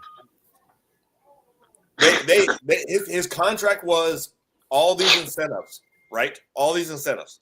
He hit every incentive, and this will tell you how the GM did not have a finger on the pulse. So we were playing the Colts, and we were beating the holy hell out of the Colts. We get a phone call downstairs saying, "Pull Garrison out. He is 1 touchdown away from hitting his bonus." Garrison had already hit his bonus the game before. Wow. Yeah. So there was a day late and $1 short. Okay. Yeah. Uh-huh. But he ran for 1,200 yards, and if I'm not mistaken, he went to the Pro Bowl. I think we sent 6 people to the Pro Bowl that year. That was 2001. Hope you got a nice bottle. Yeah, dude. I get more than that. But I was just being nice when I said that. I will tell you, of all the stuff that Garrison has given me, the biggest thing that I wanted, his mom made these bomb-ass red velvet cupcakes. Where is he from? He's from Atlanta. Atlanta, okay. Yeah, he's from the Atlanta area. Never mind. That explains everything when you said that. I understand. His mom, and it's funny because I haven't seen his mom in years. Actually, I just saw his dad last year. His dad was up here 2 years ago with Garrison. And before I could get even in my mouth, Garrison said, "Don't even ask my daddy about no damn red velvet cupcakes." I said, "I'm going to." But yeah, his mom, every time she would come to a home game, she would bring red velvet cupcakes straight to the office. For you or for the team? Well, for the staff, but I hoard it. It was for the staff, but he was taking at least half. He was taking half. He was taking one. Oh no, Swab. She walked in with 2 containers. Here's y'all's. Hey T, here's your container, baby. There you go. I can guarantee that he was getting his own separate because he was not. That's why I asked: was it for him or was it for the team? And you say she was doing this every home game? Yeah, well, every home game that she would come to. Oh, okay. I was about to say, God damn. I'll tell you what. For as much stuff as the families would bake for us, I'm surprised I wasn't 300 pounds because one of our athletic trainers, every time we won a game, his mom would bake. She would bake 2 apple pies, and they were off the charts. It was like crazy. Every win. Yep. Wow. And the only time that it didn't hit was in my last year was 2004. Yeah, 2004. I think we only won 2 or 3 games, so we only got like 2 apple pies. Damn. Oh damn. Y'all niggas be playing for pies, not for money. I get it now. They playing for the stuff off the field. They ain't playing for no checks. Oh no, we're playing for both. We're Okay, I got a question. Mm-hmm. So I know they just started playing on the holidays and stuff, but if y'all played on Thanksgiving or anything like that, and you went to say y'all had an away y'all game? played, an away game, and it happens to be a teammate's is from that city. Do y'all all go to that teammate's house, or he just invites certain individuals? You know what? It depends because you can't invite the whole staff. You can't invite the whole crew. It's just like because you have so many people, right? But what certain guys would do is, you would go to their house, but also too, what they would do is they would cater the meals at the hotel for us, whatever restaurant they were associated with. Okay. So we had that, even like out here, like the rookies, we picked a day where the rookies would have to host a meal, so they would have to have it catered. Yeah. Oh, okay. Yeah. So I guess with basketball is, I mean, of course you can't get all them people in your house, especially them big linemen, 300 something pounds, but and they're going to eat you out of house at home anyway, so right. I was just wondering about that because I know basketball players do it sometimes, and some football players say they come to the house and for the holidays. So I just wanted to know how that worked. You know what? But here's the funny thing. So let's say that we were in, I don't know, say New Orleans or Atlanta, whatever it is, okay? And we had a player from there, and they catered a meal at the hotel. Some of these folks that never had soul food or Cajun food before, the looks on their face, they'd be like, what is this? Really? And then you'd be like, just try it. And they're like, nah, that doesn't look right. But once they tried it, they're hooked. They are hooked. See, there you go. Yeah. And I need one to go. Thank you. Oh my God. Oh yeah. Yeah. That's cool. It's interesting how that stuff we're used to, a lot of people aren't. Just basic soul food. Yam. What's a yam? What's the difference between a yam and sweet potato? If I gotta tell you, you don't need to eat. Just eat what I tell you. Don't worry about it. Just eat that. Put a little, mash it up. Put some butter. Stir it up. There you go. Now eat it. Oh, the first time I seen certain people eat greens, they was amazed. Oh my God, they were amazed. Wow. Oh yeah. That's crazy. And this is the way that I explained it to some of these folks. They're like, so explain greens to me. I said, this is the black people's kale. Just eat it. Pretty much. And they'd be like, oh, okay. It's a good way to put it. T, I don't care what nobody say about you. Sometimes your analogies be right on point, my brother. Right on point. He said the black people. I'm gonna have to use that one, sir. I'm gonna have to take that one. Please do. Yep. Black people's kale. Okay. Black people's just kale eat it up. Yeah, with a little vinegar. Put a little vinegar. You'll be all right. And if you spicy, put a little hot sauce in it, you'll be all right. Yeah. I'm a wimp when it comes to that spicy stuff. No. Huh? I'm a wimp when it comes to spicy stuff. I can't do it. Yeah. And I know people, they be putting hella Louisiana hot sauce. I'm like, no, I'm you good. can keep it, dog. Keep it. I'm not a spicy guy. So if it's hot, you can have it. I'm not messing with it. Like when people be doing them videos trying the hottest wing, I'm like, nah. Oh, no. I could never. You have that. Nah. And you know what? And I'm the only one in my family that doesn't like spice. When I say spice, bro. I be like that. Yeah. It be This so guy. bad. It be so bad. Family be like, you don't like spicy. I be like, nah, Nope. nah. Nope. If it is, just keep it away. I'm good. Like like for me growing up in like high school, people be eating them Flaming Hots all day. Oh no. Or them hot Takis. I'm like, nah, No. you can have all that. My mom used to take potato chips and take Tabasco sauce and put it on the potato chips. I'm like, nah, I'm good. I'm good. I had a what was it? My godbrother would make popcorn, put salt, season the salt and hot sauce on it. No. I put seasoning salt on my popcorn. Well, seasoning. Yeah, I do too. Yeah, but not hot sauce though. No. Oh, okay. I put jerk seasoning on my popcorn too though. no. See, you said the wrong. You said jerk. That has to be the mild jerk. It has to be toned down a little bit. It's not. Well, I got extremely bad acid reflux, so it's not no high. Oh, okay. It ain't the regular jerk. It's the special wimpy jerk. No. I got you. I'll take the wimpy jerk. Well, it's a mild jerk. Yeah. See, and OG knows this being out in California with these Mexican restaurants. When I go to the restaurants and they say, "Do you want some pico or do you want some sauce?" I said, "Let me taste it first. Put it on the side. Give me the mildest one you can." Yeah, that's the best thing. That's the best way to do it. Put it on the side. Because even the mild ones sometimes they're mild. Be hot as hell. Yeah. Oh hell no, no. I'm like I'm done. That's why. Hey, AT. That's why I don't even give them that option. Put all that to the side and let me try. Yeah. Yep. Because This- all it takes is just like one little taste for me. It ruins my whole damn day. My body goes into convulsions. Like, what are you trying to do to us? Nah, it's a burrito place out here by my house. And my son got me hooked on it. Mm-hmm. So I said, he's give me a steak burrito, no onions, no salsa. I'm cool with that. He comes back. He did not know, and I did not know.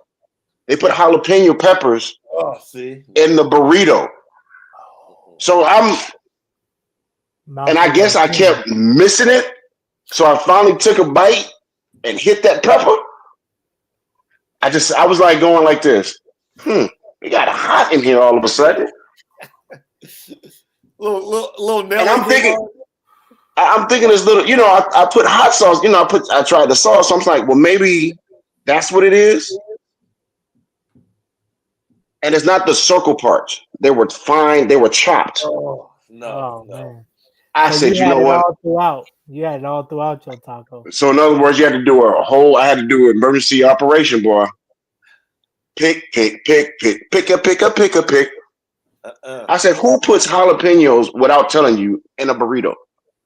Because that's what they do.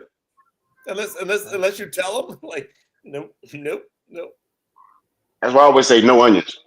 I know y'all love onions. No onions. I love me some onions. I can handle some onions. Other than that, I'm good.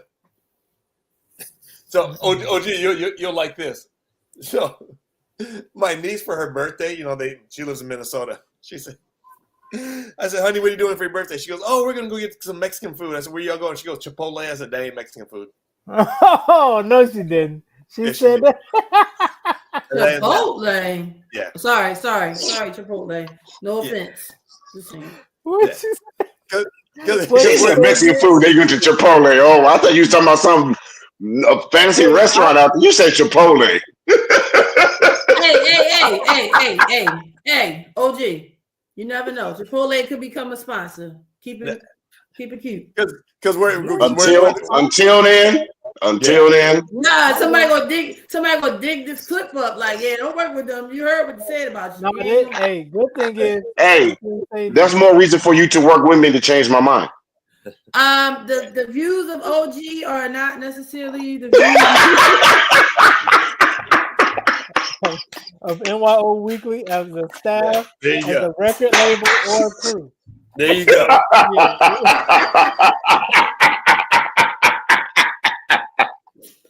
Oh my God. He is his own entity. Okay. Yeah, because where they live, they live out outside of the Twin Cities. They're about like 30 minutes. That's all they got. And I was like, honey, you don't know what Mexican food is. Oh my God, that's Tex-Mex. So You need to come. I wonder if she visit think. me. I wonder if she think that's Mexican. What she think Pepe's is? I don't think we have a Pepe's in Minnesota. Really? I don't think so. What is Pepe's? You don't know about Pepe? Oh man, that's crazy. That's a Mexican restaurant here. Oh no, it's authentic, dude. Nah, man, I don't know. I just assumed everybody had a Pepe's. Oh, no, dude. Okay, I live in California, and OG will tell you this. We don't need a chain restaurant like that. I can throw a rock and I will hit a taqueria. I've got 6 within I don't know what is that? An authentic Mexican? A taqueria? Taquerias? Oh my God! Yeah. Put it this way, Suave. The place may not be bigger than a garage. It'll be packed. Hey. Grandmothers and mothers in there cooking the food all day. Okay. So Suave, let me put it this way. I can walk in with an ICE shirt on and say immigration. The restaurant is clear. All right, we're done. See y'all next week. Goodbye. OG, am I lying? Hey, we'll see y'all next week. Seriously. See y'all next week. Sorry, I was like, bye. Wait, why you leaving? What are you talking about? Did you hear that joke? It's true though. You gotta relax. Okay. Listen, these platforms out here say far worse stuff than Terrell, and every time he says something, we out of here. Hey, we are not. Oh God, T, that was a good one. OG, am I lying? So again, the views of Terrell are not the views of NYO Weekly. Okay. First of all right, here we go. Right, you gotta start starting the show that way, right? Then anything they say don't matter. A disclaimer. You gotta have a disclaimer up there. No, because Joe Budden try that, and they still be coming for his head. Hey, listen, but everything. But only thing you can do is be accountable for yourself. If you put that out there, then anything they say does not relate to you. I got it. The dark-skinned side of this show does not care what they say, so leave them alone. Hey. What you aiming for? You ain't dark. Who? Taya. Talking about some age. Oh. I'm you know. I don't say anything crazy though. I be chilling. Wait a minute. It's not crazy. Well, I don't say anything, cancel worthy. I don't say anything. It's thought provoking. It's thought provoking. No, it's provoking. I don't know about thought provoking. I'm about to say, is that what you call it? It's provoking. But it's provoking. Yeah, it's definitely provoking somebody. I walked in with an ice shirt, the place was clear out. I mean, it's funny though. People say words. You know what I mean? People say Thank you very much. Well, you got people on here. Hey, you got them on here, right? You bring them on here and then want them to tail it down. No, I didn't say tail it down. I just about to end the live. Like you hey.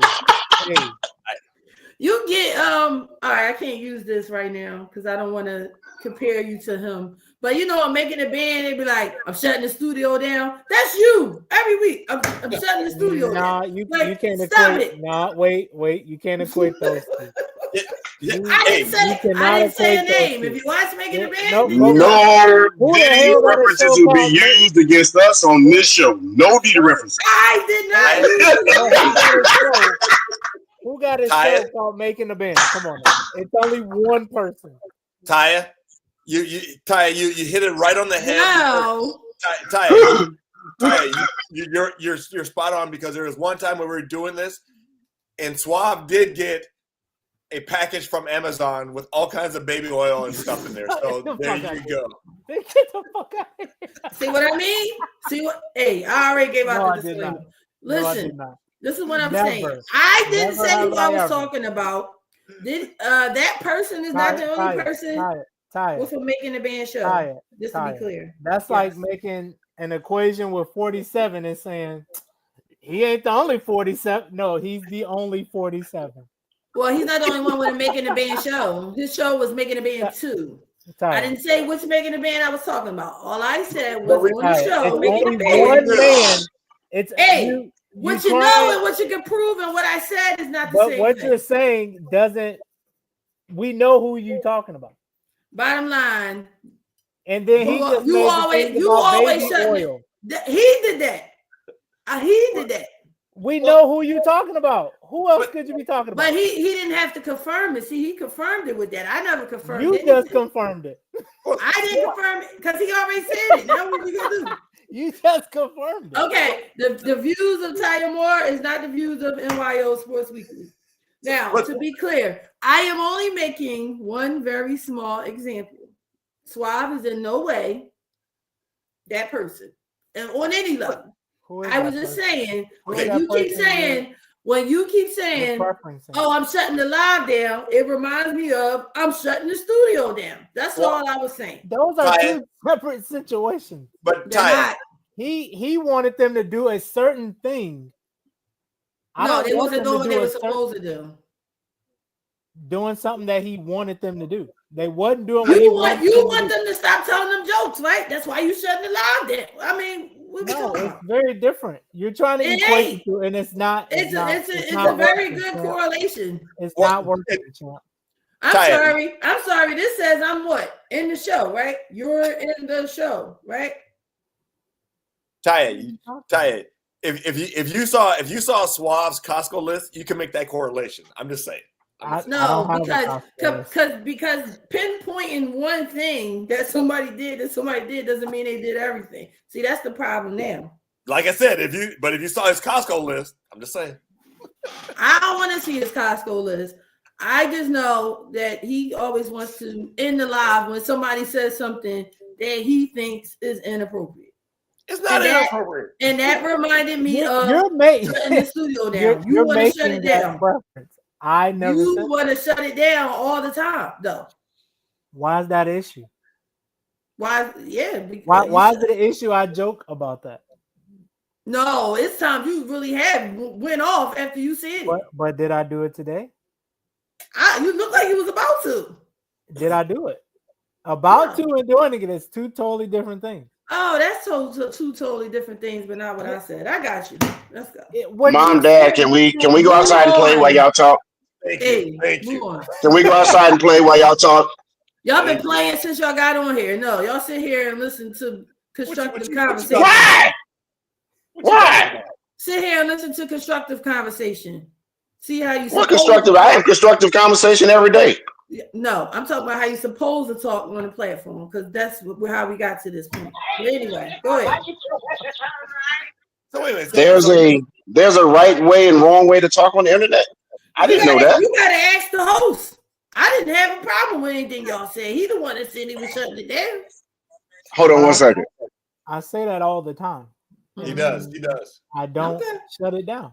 All right. You have it before though, so I can't. I don't know when you're going to shut it down and when you're not. I haven't since we've been on here. Since we've been on StreamYard. Well, I missed a few weeks, so my bad. I know where you been. Suave, it's content, okay? It's the Breakfast Club can get on there and talk about what they got going on. Breakfast Club, they always got issues. See, they always got issues. Hey, we don't have no issues. I love y'all dearly. I just was making a point. That's all. And I think they issues are legit. As much as people don't want to say it, she feels away. She feels away. It seems like they've resolved it now. But well, I think the problem is people allow the internet to dictate how they move in real life. Like, I don't care what you say about me. I'm not publicly talking about my team. You know what I'm saying? Without talking to my team. That's just no. I don't care what the internet said. But you allow the internet to get into your head. You know what I'm saying? I don't even think the internet. I think she allowed one person because what he is saying. Well, yeah, that's the internet. Is kind of legit. But he don't like her either, though. They got beef. So let me ask you both. Gotta remember that. So let me ask you both this. So let's say they supposedly resolved. Mm-hmm. But do you really actually resolve? No. Because what she said in her live was like, you could have had this conversation with them compared to doing it on your public platform. Just like they did the next day. Right. You know. But now you force them to address it because now they have to address it because it's out there publicly. But to T's point, you never really resolve it because they still heard what you said. Mm-hmm. You know, even the other young lady, I'm sure she feel away.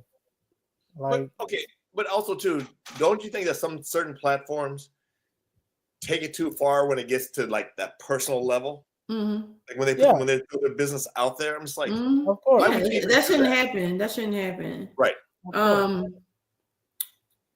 But who is Corey Holcomb? Like, he's a comedian. No. That's a rhetorical question. I'm not asking you who he is. No, I'm saying he's a comedian that a lot of us know of.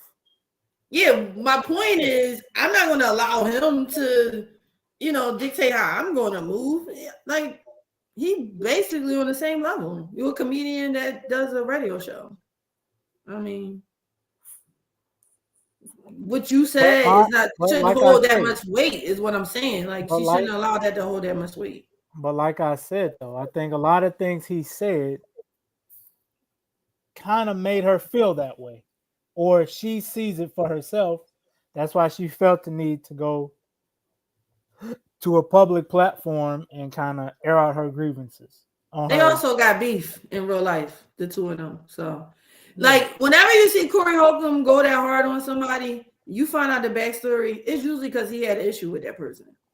I've seen it several times. When he goes like won't stop on that person, it's because he already has personal issues with that person, which she has spoken on. They've had beef for a while. I don't really know what that's about. It's strange, but that had a lot to do with it too. But the thing just she has to know is like, this is the business, right?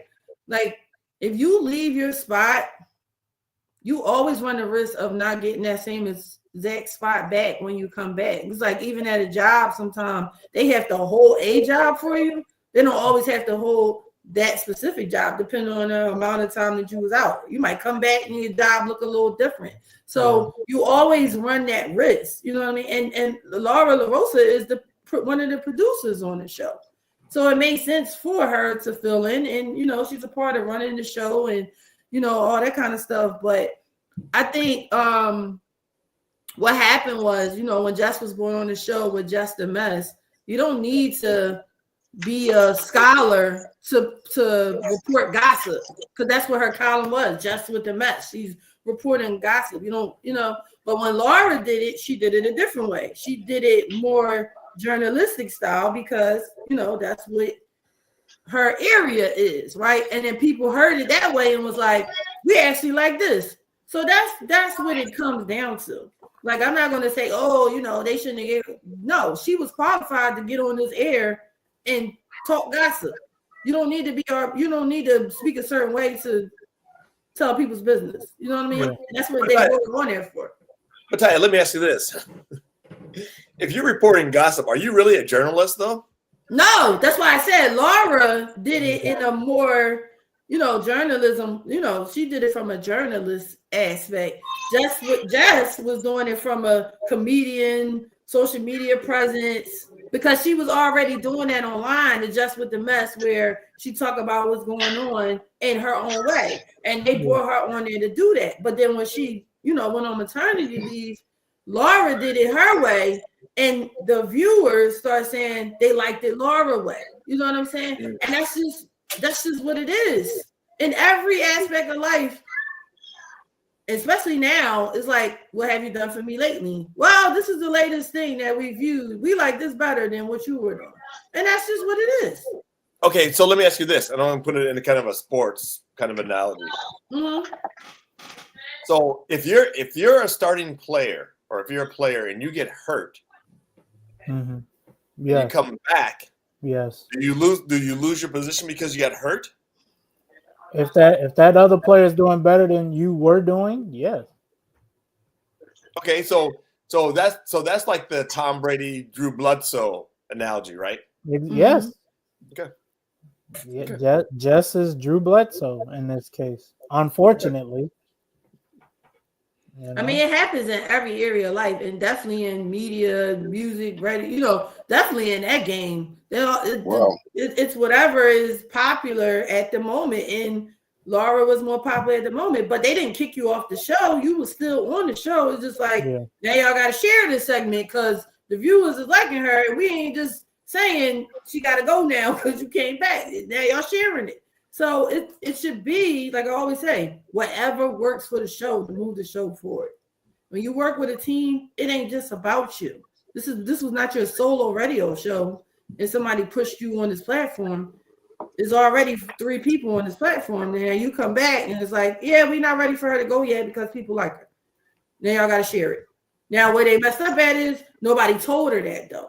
Now people just do stuff and just expect you to be like, oh, we're sharing this now. So I think that was the issue. Nobody sat down and was like, you know what? This is working with her. We want us all to do it together. But no, the thing was she didn't want to because she felt like she was being slighted. I get it. If you listen to that interview, she was saying, but it's my segment. I can do this segment myself. I get it. But it was, she felt slighted. But I mean, it's ways to do everything. She has a right to feel slighted. But when you're on radio and you read like a 3rd grader, that's the problem. That's true too. Very true. That's the problem. I never heard her read, but that's. But my thing, like I said, they literally just what they did was took her segment from social media and put it on the Breakfast Club. That's literally what they did. She's doing it the exact same way she did it. That got her the job. That's what Angelique was doing. Yeah. They didn't take her segment. They just replaced her Angelique with her. No. What I'm saying is she had Just With The Mess online, Just With The Mess on air. Okay, the name. The exact same way, yeah. The name, you can name anything. It's the same thing. So she just took what was already there and just put her name on it, which she can't take anywhere else now. So I don't know if she knows that, but once you put it on terrestrial radio station owns it. Yeah. So all that, Just for the Mess, all that is gone. So if she leaves there, she can't put that back on the internet. Right. Unless she had it in her contract that she keeps her IP, which, like you said, I don't think she probably didn't, right? If you're talking from the internet, you have no idea that they can take your show. I worked in radio for 15 years. We came up with three different shows, and they kept all of them. Yeah, but if you have it in your contract that you keep your IP, like you come up with if you come up with the title, then you can keep it. And if you have it in your contract, if you have it written down. But if you don't, like you said, they own it. But even if it's in your contract, they will make sure that's not in your contract. But I'm saying, but nowadays, some people do have it in their contracts that they might have it, but at the end of the day, the radio station will be like, hey, if you do anything with that title outside of our station, regardless of what it is, and it's similar to what you did on our airwaves, we will sue you for that.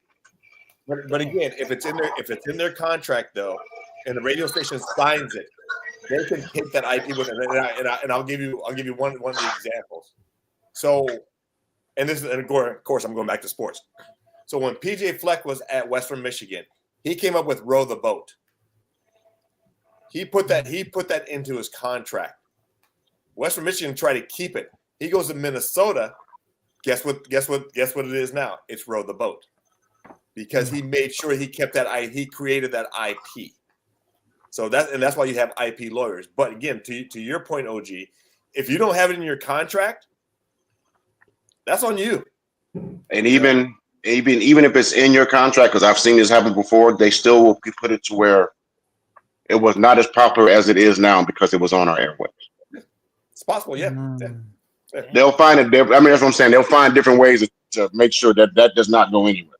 So whoever comes in next and their name is just to be funny, they can name it the same thing, or change the name with the same title.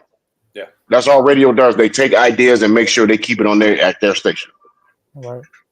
And I think, and like I was saying earlier, Taya, it's ways to do everything.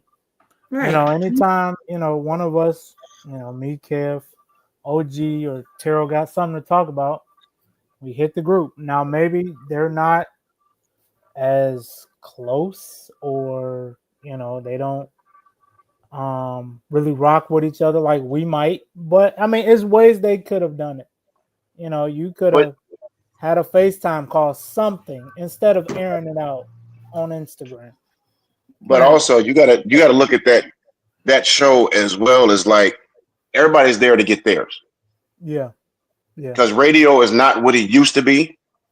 Mm-hmm. So everybody knows at any given day that pink slip they can be like, hey, we need to see you in the office after your shift. Mm-hmm. So everybody's trying to do what they need to do for their own benefit, unfortunately. Yeah. And what you're saying about us is totally different, because I think with us, our chemistry came naturally. They're still trying to force that chemistry together. And that third when you is force, almost like a revolving door too.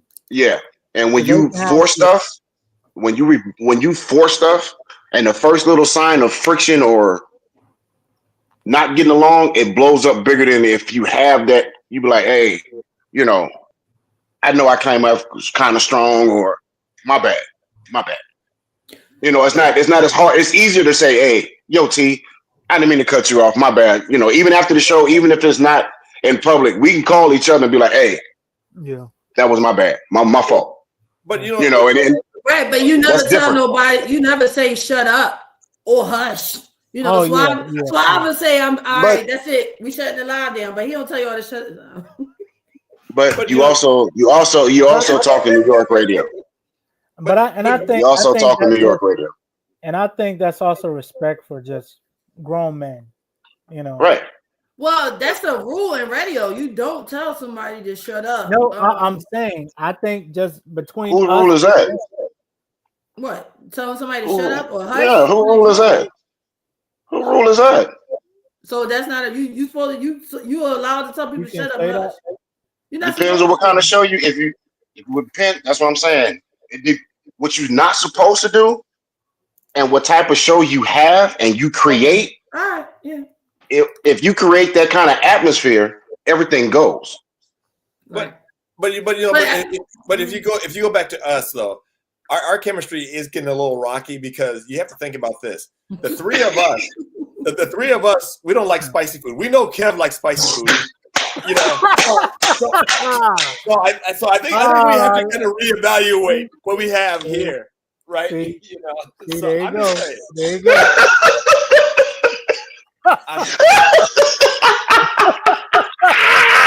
Come on, man. Because Kev's from New York and he's sneaky as hell. He may buy us sandwiches and he's got jalapenos all in those damn sandwiches. and then we're screwed for the rest of the day. My body's going to convulsions. Hey, T, have us all drinking 2% milk. Like, God damn, I ain't drunk this, I don't know how long. Stomach be hurting. I just realized you locked tolerant. Like, oh my God. Yeah, see, exactly. Oh my God. Yeah, I ain't got oh my God. Well, you know, I brought this conversation to my team because you know I have a team. You know, Podcast Link Philly, right? Team Kaya. No, it's called Podcast Link Philly, and it consists of individual podcasters in the city who all linked up together to do shows. Everybody got their own platform or whatever, right? And the conversation that we were having is that the reason why our situation works, I mean, no arguments, none. This is my third show coming up and no arguments, is because nobody is concerned about anybody outshining the other. It's like we all, this iron sharpen iron type of thing. And a lot of times in situations like that one, somebody is concerned about somebody, you know, outshining them or whatever, right? But when you're a team, I want you to shine every single time. I want you to try to outshine me because we are a team and we always want to be seen as such, right? This is the Breakfast Club. This is not Just Hilarious show or Laura LaRosa show. This is a team of people. And it doesn't really matter. everybody should bring their A game every single day. You know what I'm saying? But that's, that comes with maturity. That comes with, not having insecurities and, all that kind of stuff. I ain't ever worried about somebody outshining me on my team. Sometimes they do outshine me on my team, but that's still my team, and it's still a reflection of me because we're all one collective. But Taya, you also have to realize, and I know I'm guilty of this a lot too. Not everybody's mature. I know that. Not everybody. So I mean, no, but that's what I'm saying. Everything that you're saying, that makes sense for people that's mature and understand what you're saying. Right. She's not at that point. I understand it. So what she does or was about to do, or the things that she has already done, should not shock you. She's used to being on the internet. No, I'm just saying. You're trying to take an individual that's used to doing things on her own on the internet, no rules, and then put her in a situation where there's rules in a team. Absolutely. You can't do that. Right. And you can't force it. No. So Taya, let me ask you this. So with your team, do they reject it? Do they get mad at you when you said we're all going to wear SEPTA shirts? we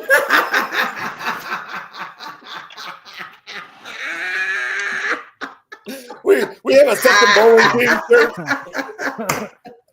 Oh my God. What you know what, Tara? This is what I'm talking about. Hey, y'all talking about being mature, so I had to go off the rails, because I mean, OG, you're absolutely right. I just was speaking on it from a person, that's in this life or whatever, and works in a team. When it's a team, everybody on your team got to be on point. That's how you win. That's how you win. Yeah, that's what I'm saying. That's how you win. But all I'm saying is that I get it. You get it. Swab gets it. T gets it. Right. At a certain point, and I'm not even trying to be funny, you're going to get to an age to where you're going to be like, I don't have time to waste my thoughts on nobody else. If you're not doing what you're supposed to do, or you're moving kind of ass backwards, I don't have time to, I don't have that energy right now. Oh no, I agree. Yeah. This is dialogue. So that's why, I know it's dialogue, but at some point, even in a dialogue conversation, I can't keep making excuses or keep saying, well, if you would do this, do that. No, at some point, you just got to say, some people are idiots. They're going to do what they want to do and just leave it at that. Because the more that you give thought and energy to certain situations, it picks up steam for no reason. Yeah. So if everybody was like, even this Just Hilarious, when I first heard it, that's when they was telling me about it. I was like, chick, you can get mad at your co-host all you want. One thing, you can't hold water. Every time you're supposed to hold an announcement, you on the internet telling it the day before or 2 days before. And you talking about an organization, and you talking about a corporation. They don't play that. Right. You're messing up money. I didn't you see what I'm saying? The situation when she was told Shaq business. I'm like, that's what I'm saying. Just with the mess. But why? He got in his house though. I'm not disagreeing. I'm saying that's her segment. Just with the mess. Being messy. Put it this way: how did she get famous? How you know about Just Hilarious? Being messy. I remember her from Wildin' Out. No, that's not what she started. And then she was messing with Country Wayne. That's when she got famous. When they broke up because she was trying to get him back. But you got famous over a breakup and acting stupid on the internet. Well, her thing was she didn't. He wanted her to stay at home, and she didn't. She then she couldn't get over it for she was a boss 5 years. Every platform she went on, that's what she talked about. That's what I'm saying. You got famous for a breakup. That if a dude is telling you do not have to work, okay, you can go get hobbies or something. But why are you getting on there trying to make it seem like he's trying to take your livelihood away? No. If I'm making the money, stay your ass at home. Now, if you want to go do hobbies or whatever you want to do, that's fine. But if I don't want my wife to work, I'm gonna tell you that I don't want you to work. I make enough for both of us. Well, I would have left him alone too. Sorry. If he can, what you say? No, if somebody says to me right now, we get married, you can't podcast no more. You can't write books no more. You can't have your team and do these shows no more. You're not the person for me because those things make me who I am. That's my passion. So I say that to say, if that's how she was looking at it, like, no, I'm a comedian. No, this is, you know what I mean? This is what I want to do. This is what I love. Just like you do. Why you want to take that away from me because I'm a woman and you don't want your wife? If that's the case, a man for me. Split and go about your separate ways. Stop talking about it. Exactly. We agree there. I'm just saying I'm not mad that that's how she felt. But if that's how you feel, keep it moving. But don't use that to get somewhere else. Don't use that. If that's the case, no, but I'm just saying that's a normal conversation normal people have. So why are you using a normal conversation to try to catapult yourself in a public eye? I thought your talent's supposed to do that. So apparently you're not talented enough because nobody knows you as a comedian. They know you for this dumb shit. I wish somebody would come into a relationship with me and tell me that I can't go to In-N-Out anymore. Hey, yo, what in the world is happening? You know. Oh, I tell them, no, I'm not going. No problem. No, but I just, I understand if that's why she said that, then, and then clearly she found somebody where she's able to do what she wants to do, because she has a man now, she had a baby, all this stuff, whatever. He just wasn't the person for her, and she wasn't for him. You need to find you somebody who's not in his life, because you can't beat somebody in his life and then say you can't be in his life no more. It doesn't work that way. And I get what you're saying. I got the comment, but at the end of the day, if that's what you want to do, it's a normal conversation. I just said that. Everybody has normal conversations. Right. You should not try to blow up off a normal comment. No, I'm not talking to you, Ty. I'm just saying. Right. There's been that kind of conversation. Everybody has it. Mm-hmm. Everybody has that conversation, but you don't get on the internet and try to embarrass your partner with it. Right. No one knew who Jess Hilarious was until she did that about all that on the internet. Right. That's all I'm saying. And every time she went on a platform, that's what she talked about. She got to talk about it. Right. So if that's your only claim to fame after 5-6 years, you're not doing your job. So apparently it can't be a passion and it can't be getting your own identity because you're still using him to get an identity. Right. That's all. Okay. So do you think that somebody told Diddy it's not a good idea to put a slip and slide into his mansion? Okay. Well, wait. A what? You said it. Wait. Slide? The slip and slide in the bedroom or in the backyard? So what's on it? Baby oil? Probably so. Is that how they slide? Tyre. You're feeding into this. You know that, right? Talking about with the baby oil. Yeah. Mute your mic. Oh, I'm sorry, Suave. Tyre, mute your mic.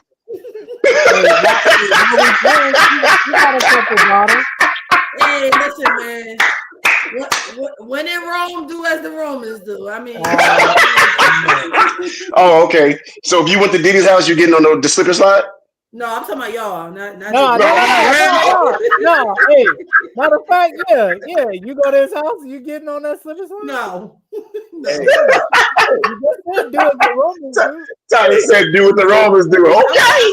I was talking about y'all. Y'all the Romans. Oh, no. And I was talking to you. I'm doing what y'all do. What y'all do. Not what Diddy do. Okay. No, but ladies are first, right? Ladies go first. Oh, dude.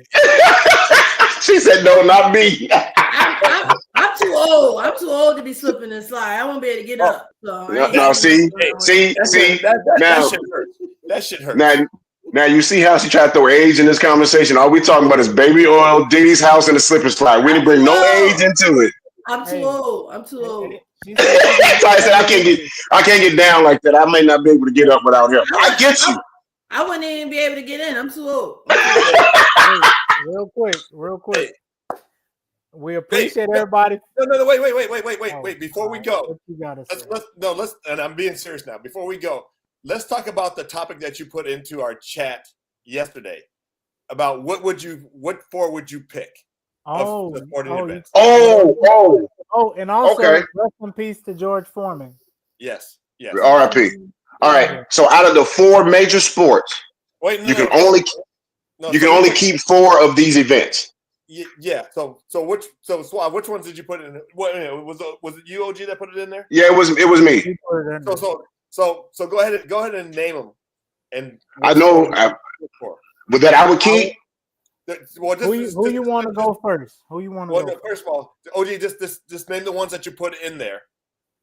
And okay, I think it was the tournament, NCAA tournament, World Series, Super Bowl, Stanley Cup, the Masters, something with tennis. Was it Wilmington? College football. Did you name that one? College football. You didn't have anything in tennis in there. Here. No tennis. Okay. So college, pro football, Super Bowl title game, March Madness. Final Four, World Series, Super Bowl, Stanley Cup, NBA Finals, college football playoff, Masters, and the Kentucky Derby. There you go. Which 4 of those would you keep? You pick 4. Tie it. Say it one more time. Final Four. I told y'all I'm old. I knew that was coming. I knew that. I got to hear it more than once. Final Four, college basketball, World Series baseball, Super Bowl, Stanley Cup, NBA Finals, college football playoff, the Masters, or the Kentucky Derby. Which 4 would you want to keep? NBA Finals. Okay. Super Bowl. You said NCAA championship? Yeah. Which one? College or football? Basketball or football? Basketball or football? Basketball. Okay. And then one more. College football. Okay. Playoffs. All right, okay. Playoff, yeah. All right. Now, what was your question, T? You wanted to know why? Okay, so here's my question.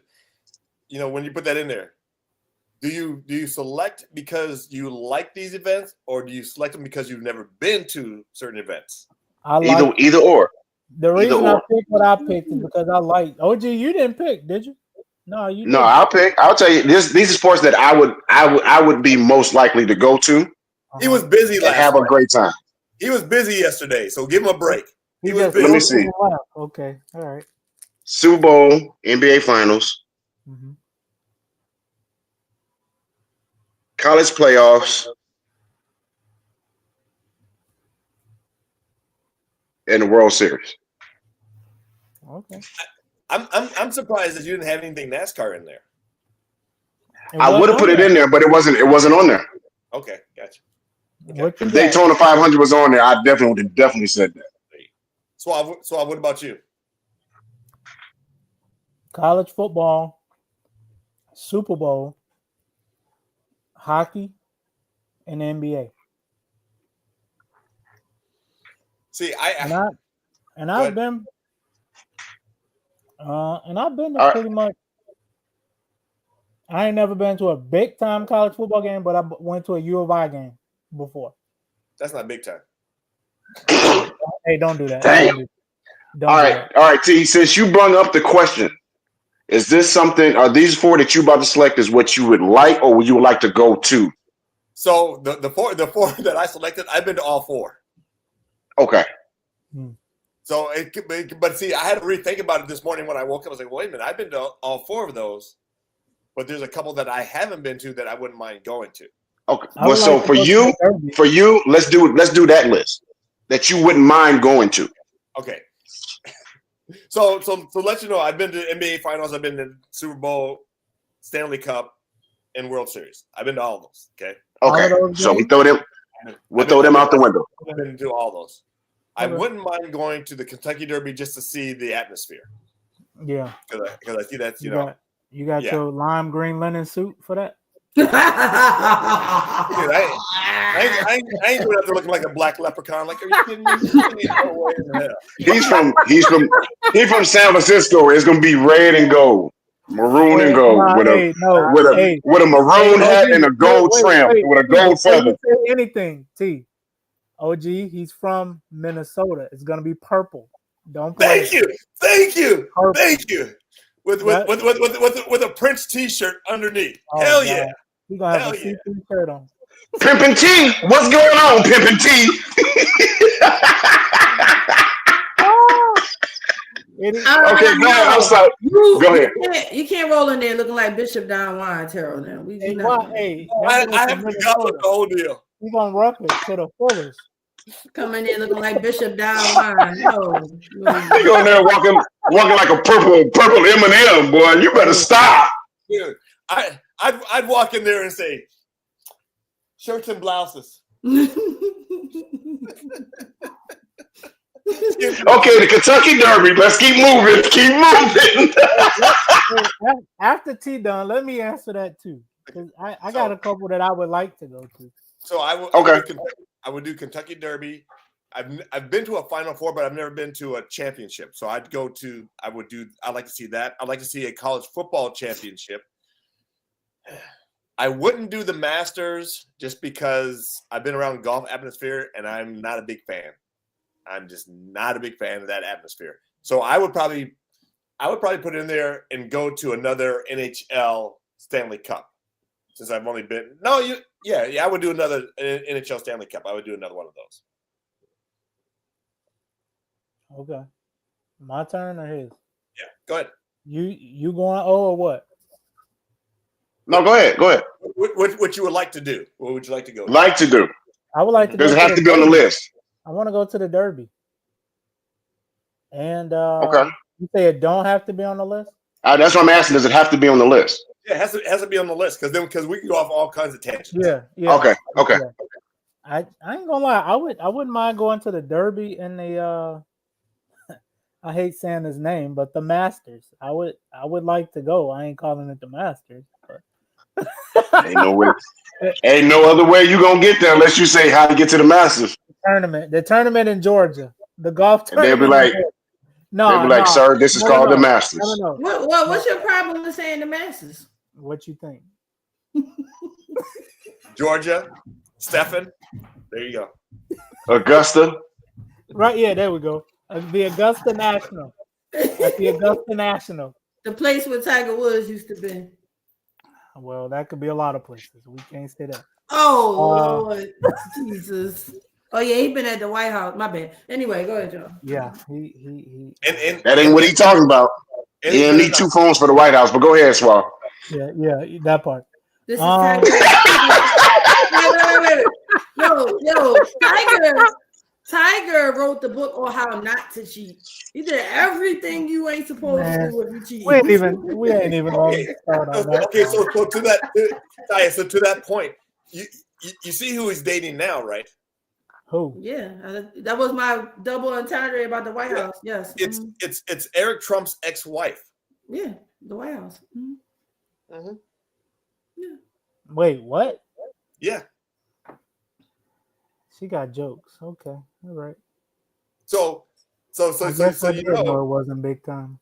So going back to that Chappelle show, that we're trading our first pick. We ain't taking Tiger Woods anymore. Yeah. we're hey man. Wait. Goodbye, shrimp fried rice. Hello, fried chicken. Almost. Hey, we might have to we might have to put that up to debate. What?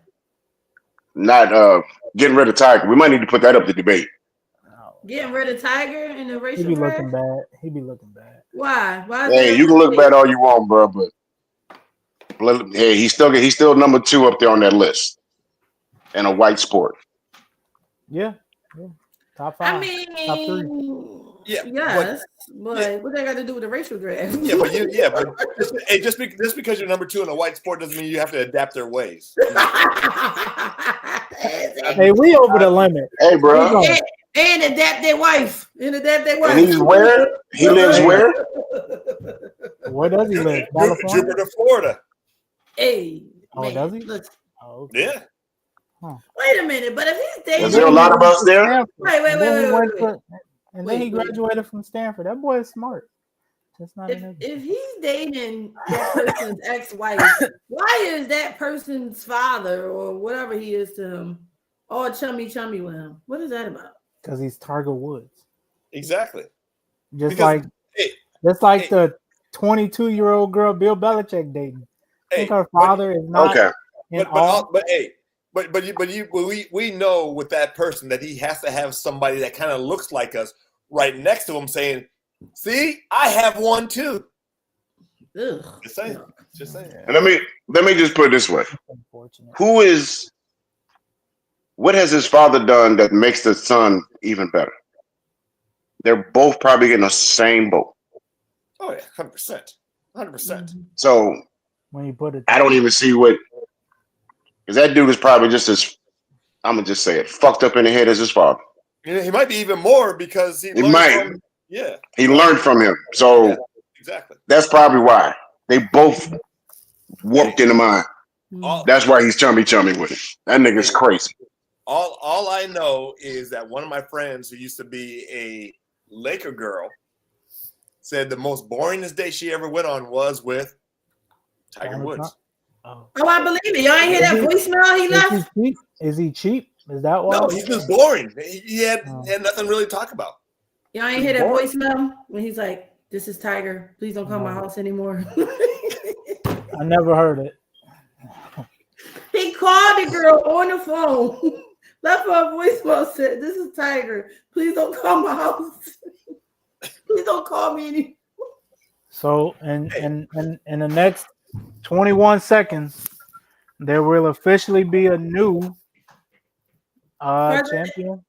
No, what? For what? Men or women? And men, because Kentucky. Connecticut. UConn is down 6 right now to the Florida Gators with 21.6 seconds left. So, how many number ones are still left? How many number one seeds? I don't know. Florida. Everybody. Florida. Everybody. Houston, Auburn, Florida, Houston, Duke. Yeah. Yeah, they all left. Okay. Man, George, I ain't been watching it, bro. I ain't gonna lie. We can. Well, you've been busy. It's your birthday month. You've been busy. Yeah, that boy been having a good time. 55 speed limit. All right, people. We'll see y'all next week. You shutting the studio down now for real? Of course he is. Girl, we only go 2 hours. Wait. So wait. We're not leaving though. Wait, we have a time limit? We have a time limit? 2 hours long enough, my brother.